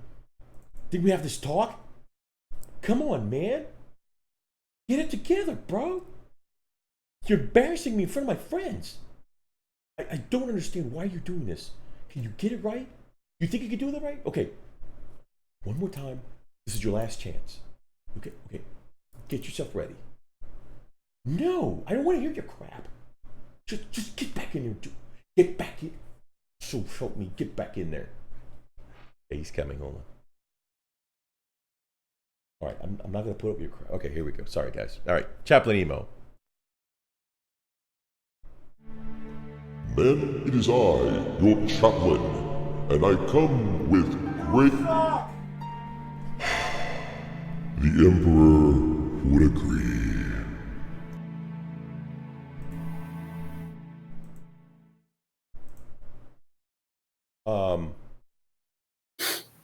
Did you get just Is heckled? Brian back? Who heckled Chaplain Emo? Did you hear that? It did sound like Brian, didn't it? I think it was Brian. I mean, I heard you suck. That's punishable by death. You can't tell the chaplain he sucks. I mean, but I think the most disturbing part about it was this response, though. Why would? Oh, wow! I don't know. Strange things are happening. Anyway, If get the flamer, the heavy flamer. But if Chaplain Emo encourages us, who encourages Chaplain Emo? I don't know if he's had any encouragement for quite some time now. You know, they do live for a long time, so he's probably not had anybody encouraging him. You know, just saying. We have a Brian to burn, brother. Oh wow, got dangerous in here all of a sudden. Oh my god. You just turned Chaplain into Rambo. By the way, are you looking forward to check out that new Rambo movie that's coming out? That is a thing. A new Rambo movie. Yes. Rambo is old as dirt. And the story, something like, I think somebody kidnapped his daughter or niece or some girl. Anyway, I saw the previews on. Anyway, it's pretty cool. So Tooken, Yep. but Rambo edition. Rambo edition. Yeah. Tooken 1, Yeah. Tooken 2, Tooken 3, Yeah. Tooken Rambo edition. But I think this is only a one-time deal, right? Because, you know, Rambo only does things once. So, yeah. You mean the Sly Marbo movie? Yep, that's the same. Right? Dude, it's gonna be so much fun. The final one, yeah. Tooken, the final. Yeah. Tooken, can we convince you to buy another ticket?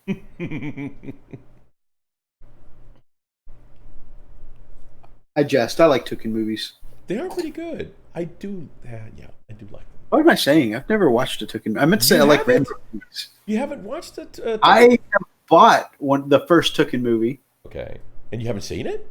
I just haven't seen it. Oh my god! I intended to. I wouldn't say I like Rambo movies, I do like Rambo movies, dude. I love the Rambo movies. I think but I do need to watch Tooken. the Rambo movies are so outlandish as they're great. That's just like watching Sharknado. I'm just saying. Okay, that. I think you've crossed the line. There. Sorry. I'm sorry. You can't just. Okay, look, dude. I love Sly. I do, man. I mean, it's just, man, when you see his mouth jacked up and he's plastic as all get out, and you know he's about 110. I'm gonna get you. What, really? How? On your walker? Do you have tennis balls at the bottom of that thing? How fast do you think it can go with that? Gramps? I was Hold surprised up. when Here's your he insure. did one more. When he did Expendables? one more Rocky movie, Oh, yeah? like then they're like, well, he's definitely pushed himself to the limit. He's like, and now one more Rambo movie. Like, wait, what? Well, no, he did Expendables after that, right? And then he did the trainer for Creed's son. Forgot what the name of that movie was. And now he's doing Rambo. That one was just called Creed. Creed, right. So, yeah, I mean, really? The only Rambo. problem with the first Tooken movie is the number of jump cuts they had to use to hide how old he is. Oh, I didn't know that. Liam Neeson's is my shiznit. Guys, I really liked him in Batman. sometimes Freak and I will go on whole weekends Yep. where we do nothing but spam Key and Peele videos. So if we get on one of these tangents, I apologize. But we'll just open the rabbit hole with YouTube and just spam nothing but Key and Peele videos. It happens. I had one of those randomly recommended to me by YouTube the other day. Oops. Sorry. That's how the rabbit hole starts. Yep. Oh, one Key and Peele video. It's not Yep. that'll be fine. 14 hours later. Yep. My favorite, one of my favorites, when the guy who never laughs. They tell a joke, and he's like,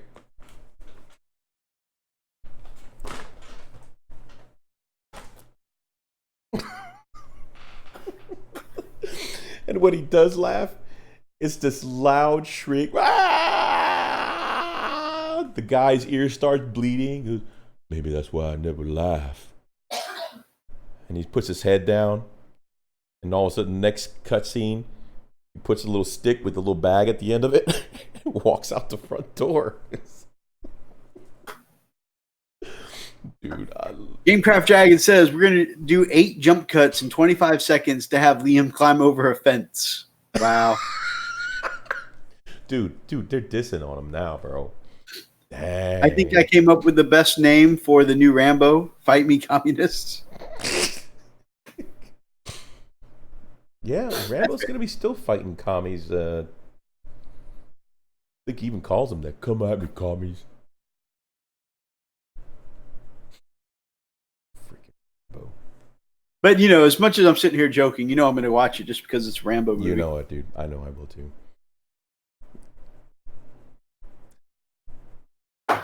Dude, All right, well, I think the last thing we need is the Elstonation, the 100% true Elstonation fact of the week. 100%. And we do know these are 100% because we do the research ourselves.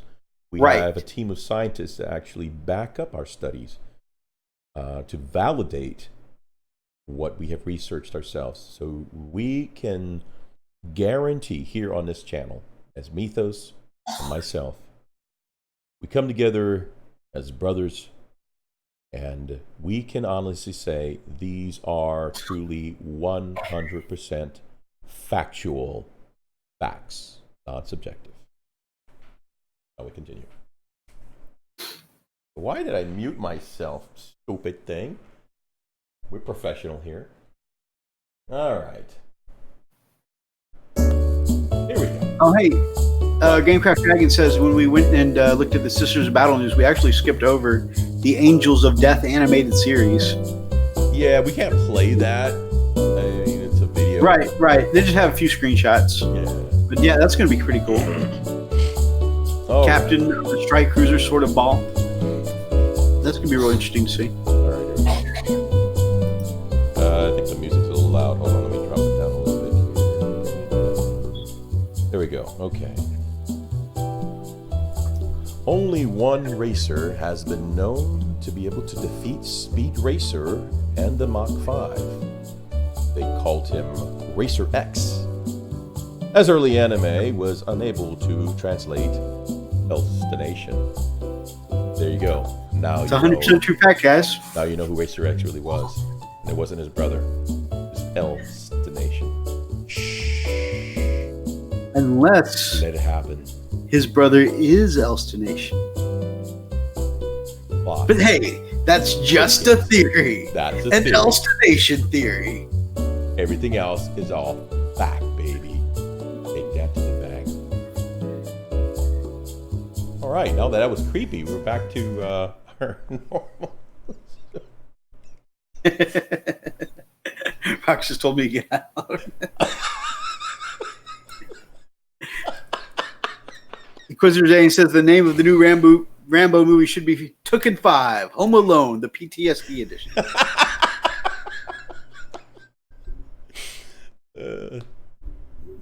Ooh, that'd be a good Straight one. Tooken. Rambo 5, beat up by Estination. I don't know. Could be a sequel.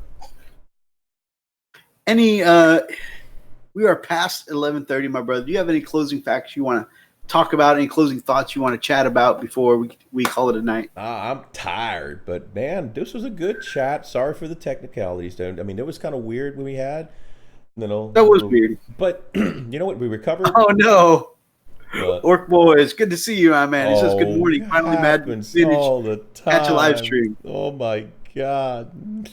Hi, man. Hi, welcome to the show. For the last few seconds of it, I'm sorry. How are you? Let's engage. Let's engage right now in communication with our man here. Orc Boys, how are you, my man? How you feeling? How was your week? You know, throwing it out there to you, my man. Tell us how you are. We were just talking about the news. Does anything from Nova and the news they put out at Does that- Nova interest you, Orc Boys? Yeah, does that stick out to you? What do you think about the whole new Aeronautica? What's it called? Aeronautica. I'm going to look it up. Of course not, because I already closed it. Dummy. Here it is. Aeronautic Imperialis. There we go. The new flight system rules. Aeronautica Imperialis, Psychic Awakening, Sisters of Battle, the animated series. Have y'all seen the video, The Psychic Awakening? Go check it out if you haven't seen it. It's on GW's website. It's really, really neat. Pretty intense. It It's is short, intense. but pretty intense. It is. I mean, and they've. You know what? I'm starting to see now that GW's moving into more of the media stuff, getting some of these videos out. Really, really cool. I love it. I love the fact they're getting into that. Great storytelling, man. So I'm pretty excited about that. But anyway, nothing here, my man. I think we had a good chat. I'm glad that you were able to make it back from Chicago. You know, Oh, safe yeah. and sound. You know, and Apologize for making it so late, man. It's funny because I keep thinking, man, when I get up to places like Chicago or someplace really far, I'm like, man, I wonder if there are any war gamers that are close by when I'm there in the Joliet area, and most of them it's like closer to Jake, but it's still like 3.5-4 hours away. Our man Oversoul, again, same area, but still like 3.5-4 hours away. didn't you meet a not a YouTuber, but yeah, I think she's not a YouTuber. She's a an Instagram. But she plays all those tabletop games. Remember, you met her over there in Chicago? Yeah, Mako the Meeple. Yep, that's it. That was actually a pretty cool little deal. You got a good shot with. Yeah, I got a good picture with Mako the Meeple. That was cool. Pretty awesome, man. So and apparently Adepticon is in Chicago, so I need to try. I need to do an audit of. You're gonna plan your audit on that Juliet site like right before Adepticon next year, and just stay the weekend. Yeah, just drive up there. Are you guys sure you don't need an audit this week? You sure? I'm gonna do it anyway. It's on me. It's on the house. But anyway, that would be cool. Yep, dude, really cool stuff. So what do you have plans for Memorial Day, man? Tomorrow? Memorial Day. Oh, Memorial Day. I don't know. My lady is sick at the moment, so get well, it's Lily. been hard to plan anything. Yeah, she developed, sniffles, headache, stuff's going around, sore throat. The usual. Sorry to hear that. Hope you feel better, Lily. Thank you. Oh, she sounds. That croak you heard was her saying thank you. Okay. Hey. Wow. Boot to the head.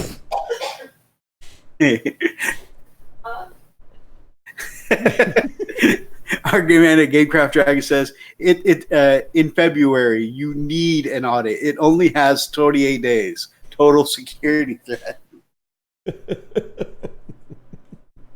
There's some definite vulnerabilities here.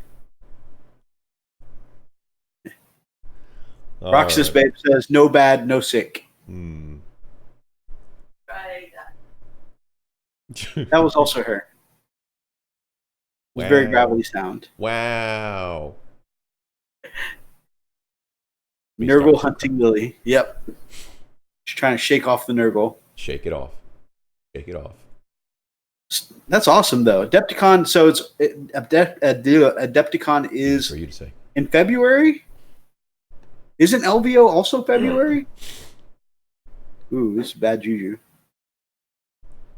So yeah, we definitely need to take a look at what days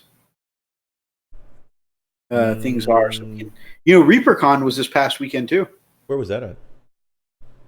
And Wargames Con, I think, was recently too. Where? So a whole bunch. Two of them, I think Wargames Con and I'm not sure where Wargames Con is, but ReaperCon was here in Texas. I want to say Wargames Con was too. Neither of them are like the big ones that all the other fellow YouTubers are going to go to, like Adepticon, LVO, Valhalla. Holla. Gamecraft Dragon says they're like 2 to 3 weeks apart, so it might be early March. Okay. I'd like to get to one of them. I really would. At least I don't know who decided that, because you can't interfere with Valentine's funding. That's a good way to get us all put out. Well, you're lying. And my garage is full, so I got no place to sleep there. So, just saying. But yep, definitely, those are some things we definitely want to. LVO and Adepticon, that is. I got you, my man. We definitely want to take a look at that, though, because we definitely want to get out and see some peeps next year. Definitely. LVO, so some of the ones we were thinking about, and of course we're not going to go to all of them because there's no way we'd be able to afford back-to-back shows like LVO and Adepticon. But be unemployed. LVO, Adepticon, Nova, and what's that one that begins with the G? Gen Con? Valhalla, I think, is a little more expensive. LVO is January 24th. They're going right after Christmas this year. Wow. That's a little rough. That is January 24th. I'll be broke ass for then. Yeah, I think I'll still be recovering from Christmas. Yeah. Of course, we can definitely see what our channel funds, have accumulated to by that point. But yeah, it's all going to be a work in progress. We're definitely going to. I would consider LVO, though. I definitely would like to maybe consider LVO. Oh, yeah. Like I said, if if nothing else, LVO would be fun to take a look at. Yeah. Not only for the wargaming aspect too, but it'd be a nice chance to do something nice for our ladies too. Yeah. Yeah, that'd be pretty cool.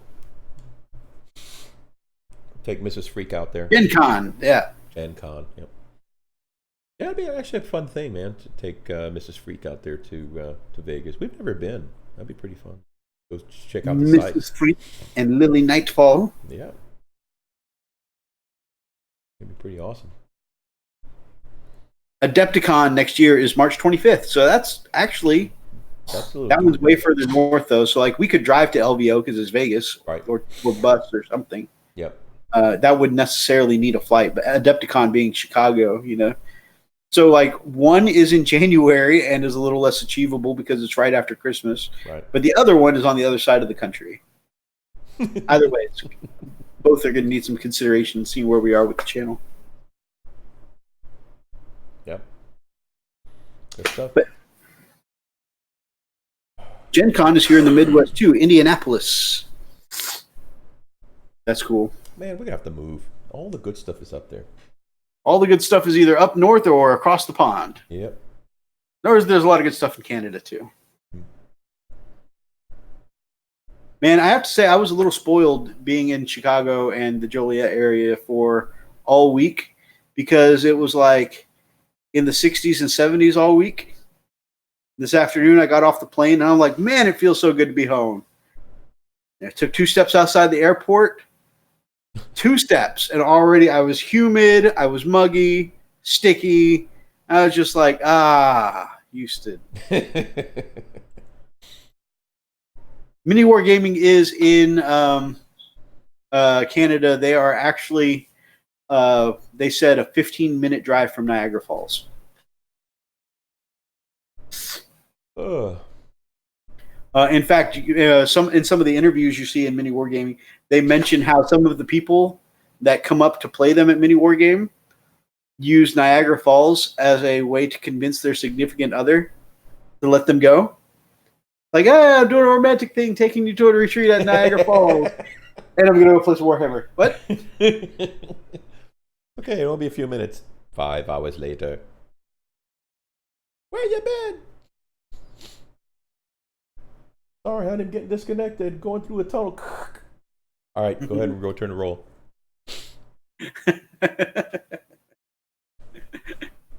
Yep. Yeah. Only one person will be going home that night. All right, guys. Well, so Orc Boy said, we asked him how he was doing. They're doing very well. Sisters aren't quite to his tastes, and he's not sure about Legends.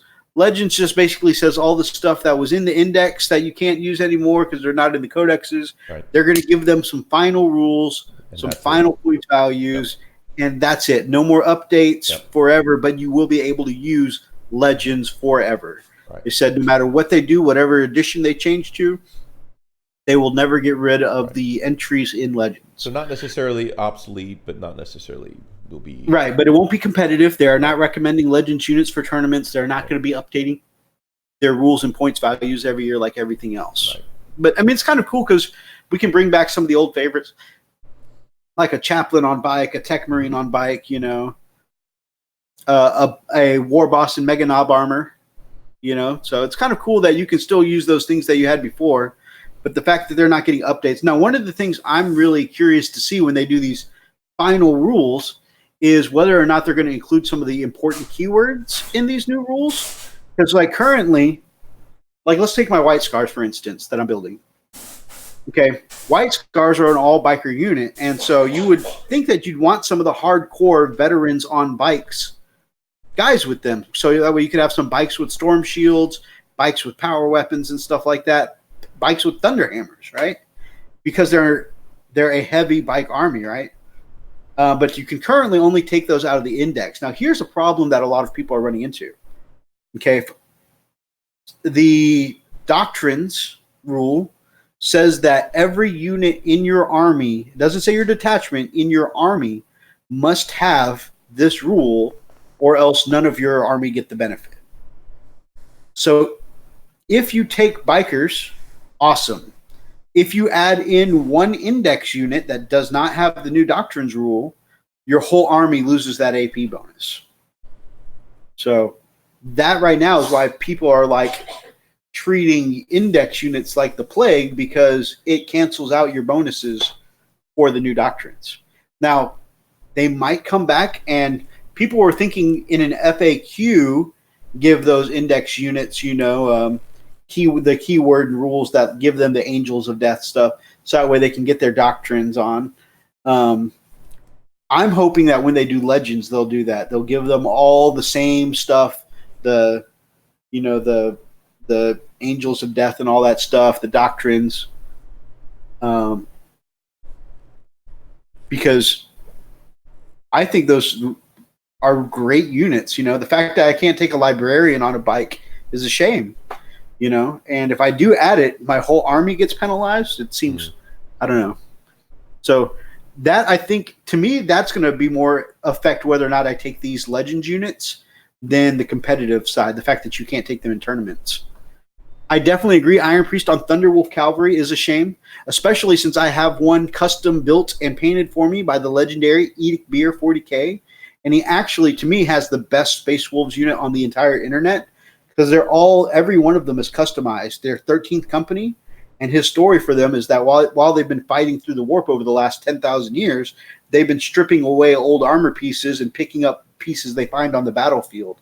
So some of them have like a Black Legion leg, a Emperor's Children thigh, a Space Wolf pauldron, and then like a chest from a Khorne Berserker. They're all mismatched. Now the colors are all kind of tied together with the Space Wolf's gray, the black, and the pink. But yeah, it's just all customized. Every single model in his army is customized, and I actually have one of those customized pieces for my Iron Priest on Thunderwolf Cavalry. So I hope that they get the Legends treatment, and that they'll all get the Angels of Death rules and stuff like that.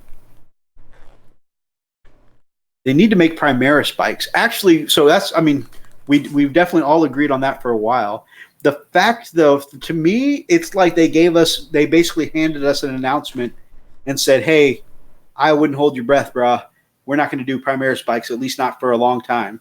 When they took Khosrau Khan, an HQ choice that used to be on a bike, known for his special bike, Moondraken, and to make him Primaris, stripped him of his bike. Which, by the way, seeing that Shrike got a cool new jump pack when they Primarisized him, a tiny bit of salt. Shrike looks amazing. I don't take anything from the Shrike model. But you took my boy off of a jet bike and put him on foot and reduced him to 5 or 6 inches movement in a speed army. But we're going to give this new Primaris guy a jump pack, and he's going to get to move 12. That's a little irritating to me. Okay, if you're going to take the bike for my boy, it's a jet bike. Can't he have a jet pack so he can at least keep his 12-inch movement? So now that means if I want to have an all-speed army and I want to take Khosrau Khan, which Steve from Who Took My Dice actually asked me, am I going to buy a Khosrau Khan? And the answer is not for a long time. If I buy him, it'll probably be just to paint him. Because if I want to have an all-speed army, that means I got to leave this one mother trucker on my back lines, moving along his little 5-6 inches at a time. Go on, guys. I'll catch up eventually. What's logging it? Breathing heavy. Yeah, at least if they gave him a jump pack, he could keep up with the bikes he's in charge of. That, to me, was a really, really big missed opportunity. Guys, we redid one of the coolest members in your army. Who? Khosrau Khan. Wow! He walks. What? But nothing in my army moves less than 12 inches. This guy does. This guy really does. Like half of that. Why? He's special. Well, because he's Primaris. Well, why? Why do I gotta leave it? It's just like, you know those old comedies where everybody's running, the bell rings and everybody's running, and then there's the one guy who's huffing and puffing left behind, wait up, guys. Wait up. True white scars are bikers. Exactly. How can you have the Great Khan walking? I don't understand that. Salt is appropriate in this case. They should have released the new bikes in with white scars. I agree. So to me, that told me we're not going to see white scars. Primaris bikes for a long time. Wouldn't that suck though? That actually make the Primaris bikes, but not for anyone else. Just for say, I don't know, ultras. Just for ultras. Just to increase people's hate of them more. Exactly. Yeah, this might as well happen. Yep. For once, the salt factory is running when it should. Yeah. I thought I was going to go the whole show without getting too salty, but nope. I visited the Morton Salt Factory this week, so Got your dose of sodium here, baby. Oh yeah. I was revitalized.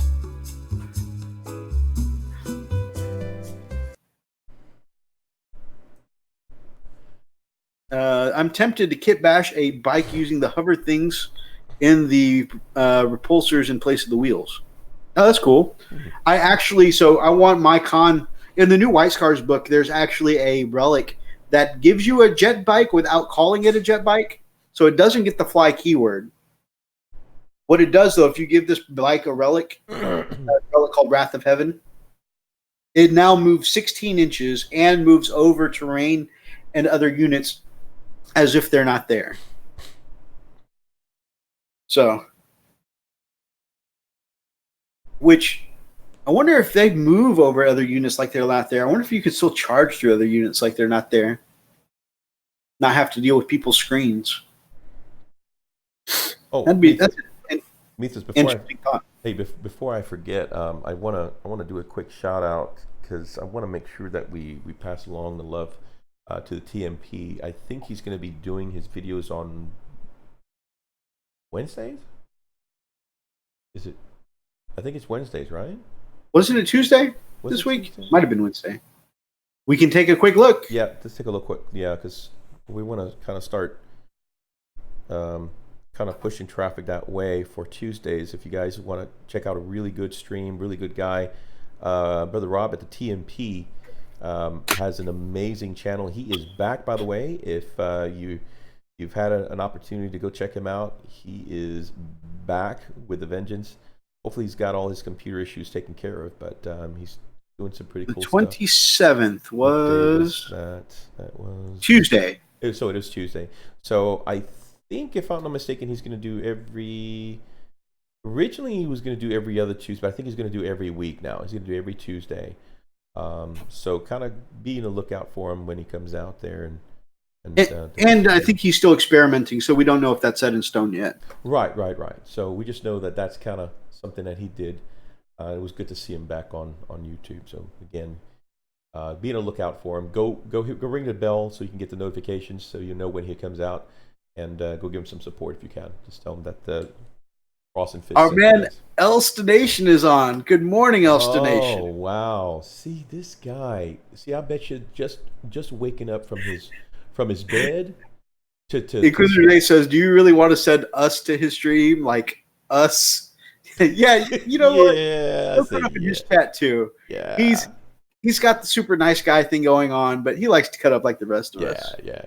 I think he likes a little shenanigans. So I think that'd be a good idea. Oh, hey! Shout out to Gamecraft Dragon. They're also doing he's also doing a stream on Tuesday as well, 8 to 9 Central Standard Time. Awesome. That's what we got. We'll check that out for sure. Heavy hitters. That's awesome, man. Yeah, Elstonation. We missed the Elstonation 100% true facts, man. We got to give him the 100% true fact. Just a minute. Let me cue it up, my friend. Elstonation, are you watching this, buddy?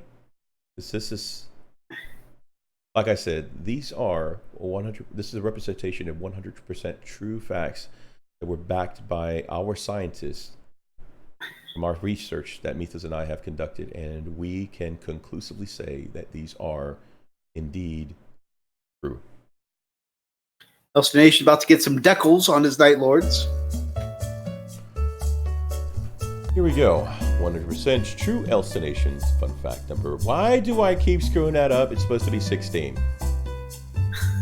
Only Don't judge me! Only one racer has been known to be able to defeat Speed Racer and the Mach 5. Well, they called him Racer X. As early anime was unable to translate Elstination. So there you go. We know who Racer have X was. The true identity of Racer X. We do. And we were thinking apparently it wasn't his brother, but now we're thinking it might be Speedy's brother. That's you, isn't it, Elstination? We have finally revealed your secret. And that is this week's 100% true Elstination fact. Absolutely. Verified by our own scientist here on the channel. Here on a channel. They're on retainer. They have put in the research. Join us next week when we have 100% true Elstination fact number 17. 17. And now try to put the right number this time. Elstination says, I cannot confirm nor deny this. See, tell you, man. Well, as Racer X, he's sworn to secrecy. True. That's true. That's a very heavy responsibility to hold. And the fact that Speed Racer, when it first came out, was in the early 80s. Right. But we've found out what happens when he paints up to 88 minis an hour. You got it. Right? He goes back in time. In time.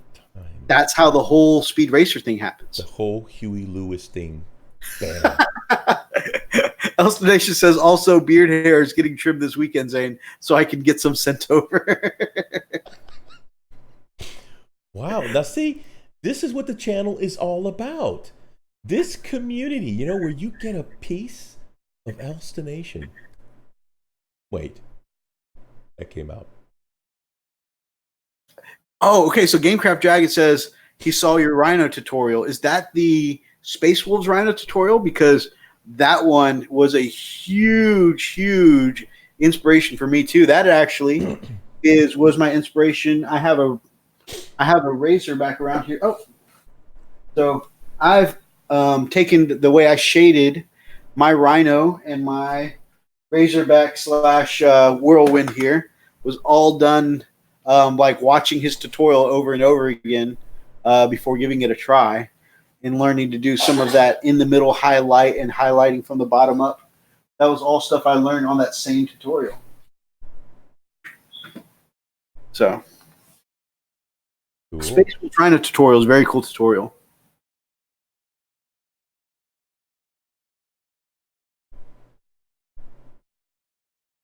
I see Roxas said "or right," but I don't know what he said "or right" about.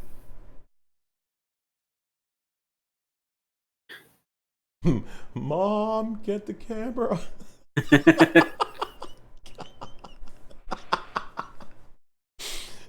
Oh my god. That's funny. See, community stuff. Community stuff, my brother. Where else would you get an opportunity to get an Elstination tuft of that beard of the gods sent to you? The beard of the gods. Beard of the gods. Shout out over to Elstination at Chilling Wargamers, by the way. This week they had on, and if you haven't seen it, go watch the archive.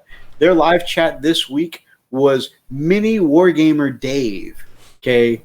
Mini Wargamer Dave. Definitely one of the, he's definitely a success story. As far as YouTube and then expanding beyond YouTube, like Mini Wargaming, they are media giants in what we do as far as wargaming goes.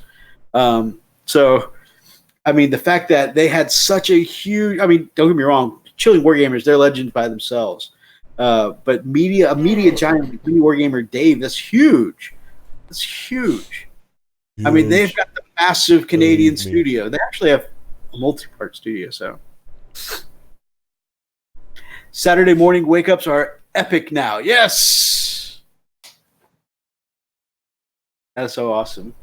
And it was really cool just to see in that one live stream, you know, Spud, Mini Wargamer Dave, Elstonation, all interacting. Like, it was just a channel legend. They've had some massive people on lately. They had Uncle Adam on the channel recently. I mean, their live chat has just been huge lately. Huge. And Uncle Adam, man, that's pretty cool. Uncle Adam, dude. Yeah, from Tabletop Minions. Yep. Also, I'm trying to get Spud at some point to jump on this show. That'll be great. Yeah, you guys jumping in and doing. You called it your American takeover. Yeah, that would be awesome. Yeah, that'd be a lot of fun.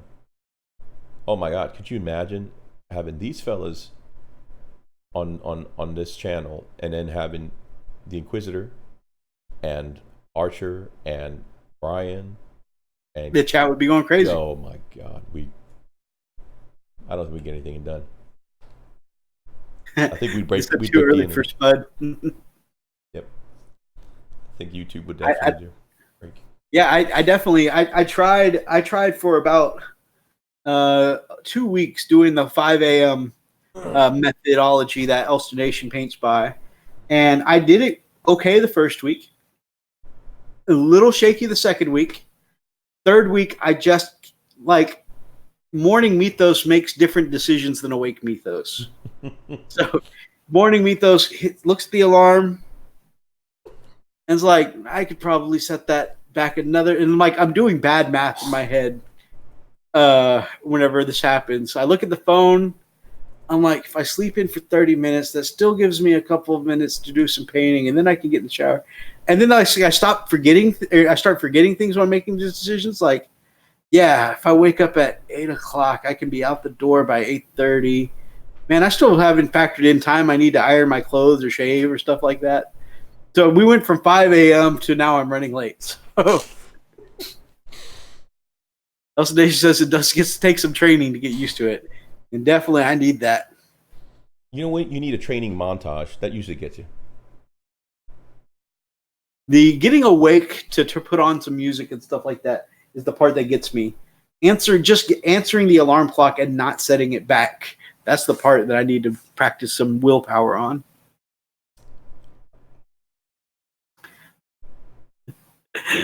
That didn't exactly happen in that way. Painter, so I'm. These people have told me that it will make me the best painter around. So I'm your problem because of them. We may have different memories of how this happened. I don't recall this. I can neither confirm nor deny such things. I do not recall having sexual relations with that woman.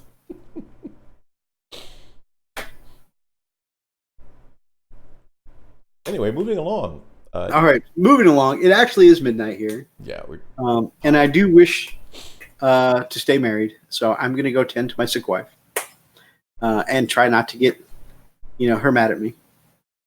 Plus, she hasn't seen me all week. I've been in Chicago. You're so dead.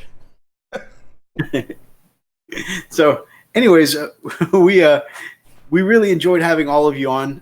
Really big thanks to everyone who came and hang out with us tonight.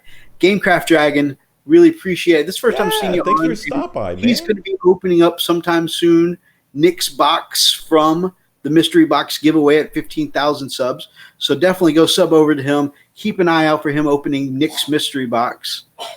Because Freak says so. Elstonation believes him, by the way. So he believes that Freak told him to. Whoa, wait. No, don't. Apparently, Gamecraft Dragon waking up early before work and painting doesn't work out for him either. He ends up watching tutorials or just priming figures. Oh, the video for the unboxing is already up. I'm going to have to go check. Actually, I'm probably going to go check that out here in a little bit. Oh, that's going to get watched tonight. So going to die. Quizzer Zane and name. Archer and Thomas, as always, thank you so much for keeping it tight in the chat. Thomas, my man, definitely, we got to see some. I can't wait to see some Hellworks videos. Yeah, definitely. Elstonation's always good to see you, my man. Gamecraft Dragon, it was great to have you on. Roxas and Garrett, always great having you guys in the chat. I'm sure there's probably a Sanaki out there somewhere. Because Brother Ethan tends to listen while he's playing Final Fantasy. Of course, we had... Oh, my scroll won't go back past where we were having technical difficulties. But we know we had Dave in the chat earlier. Yep. X-Gear Commander.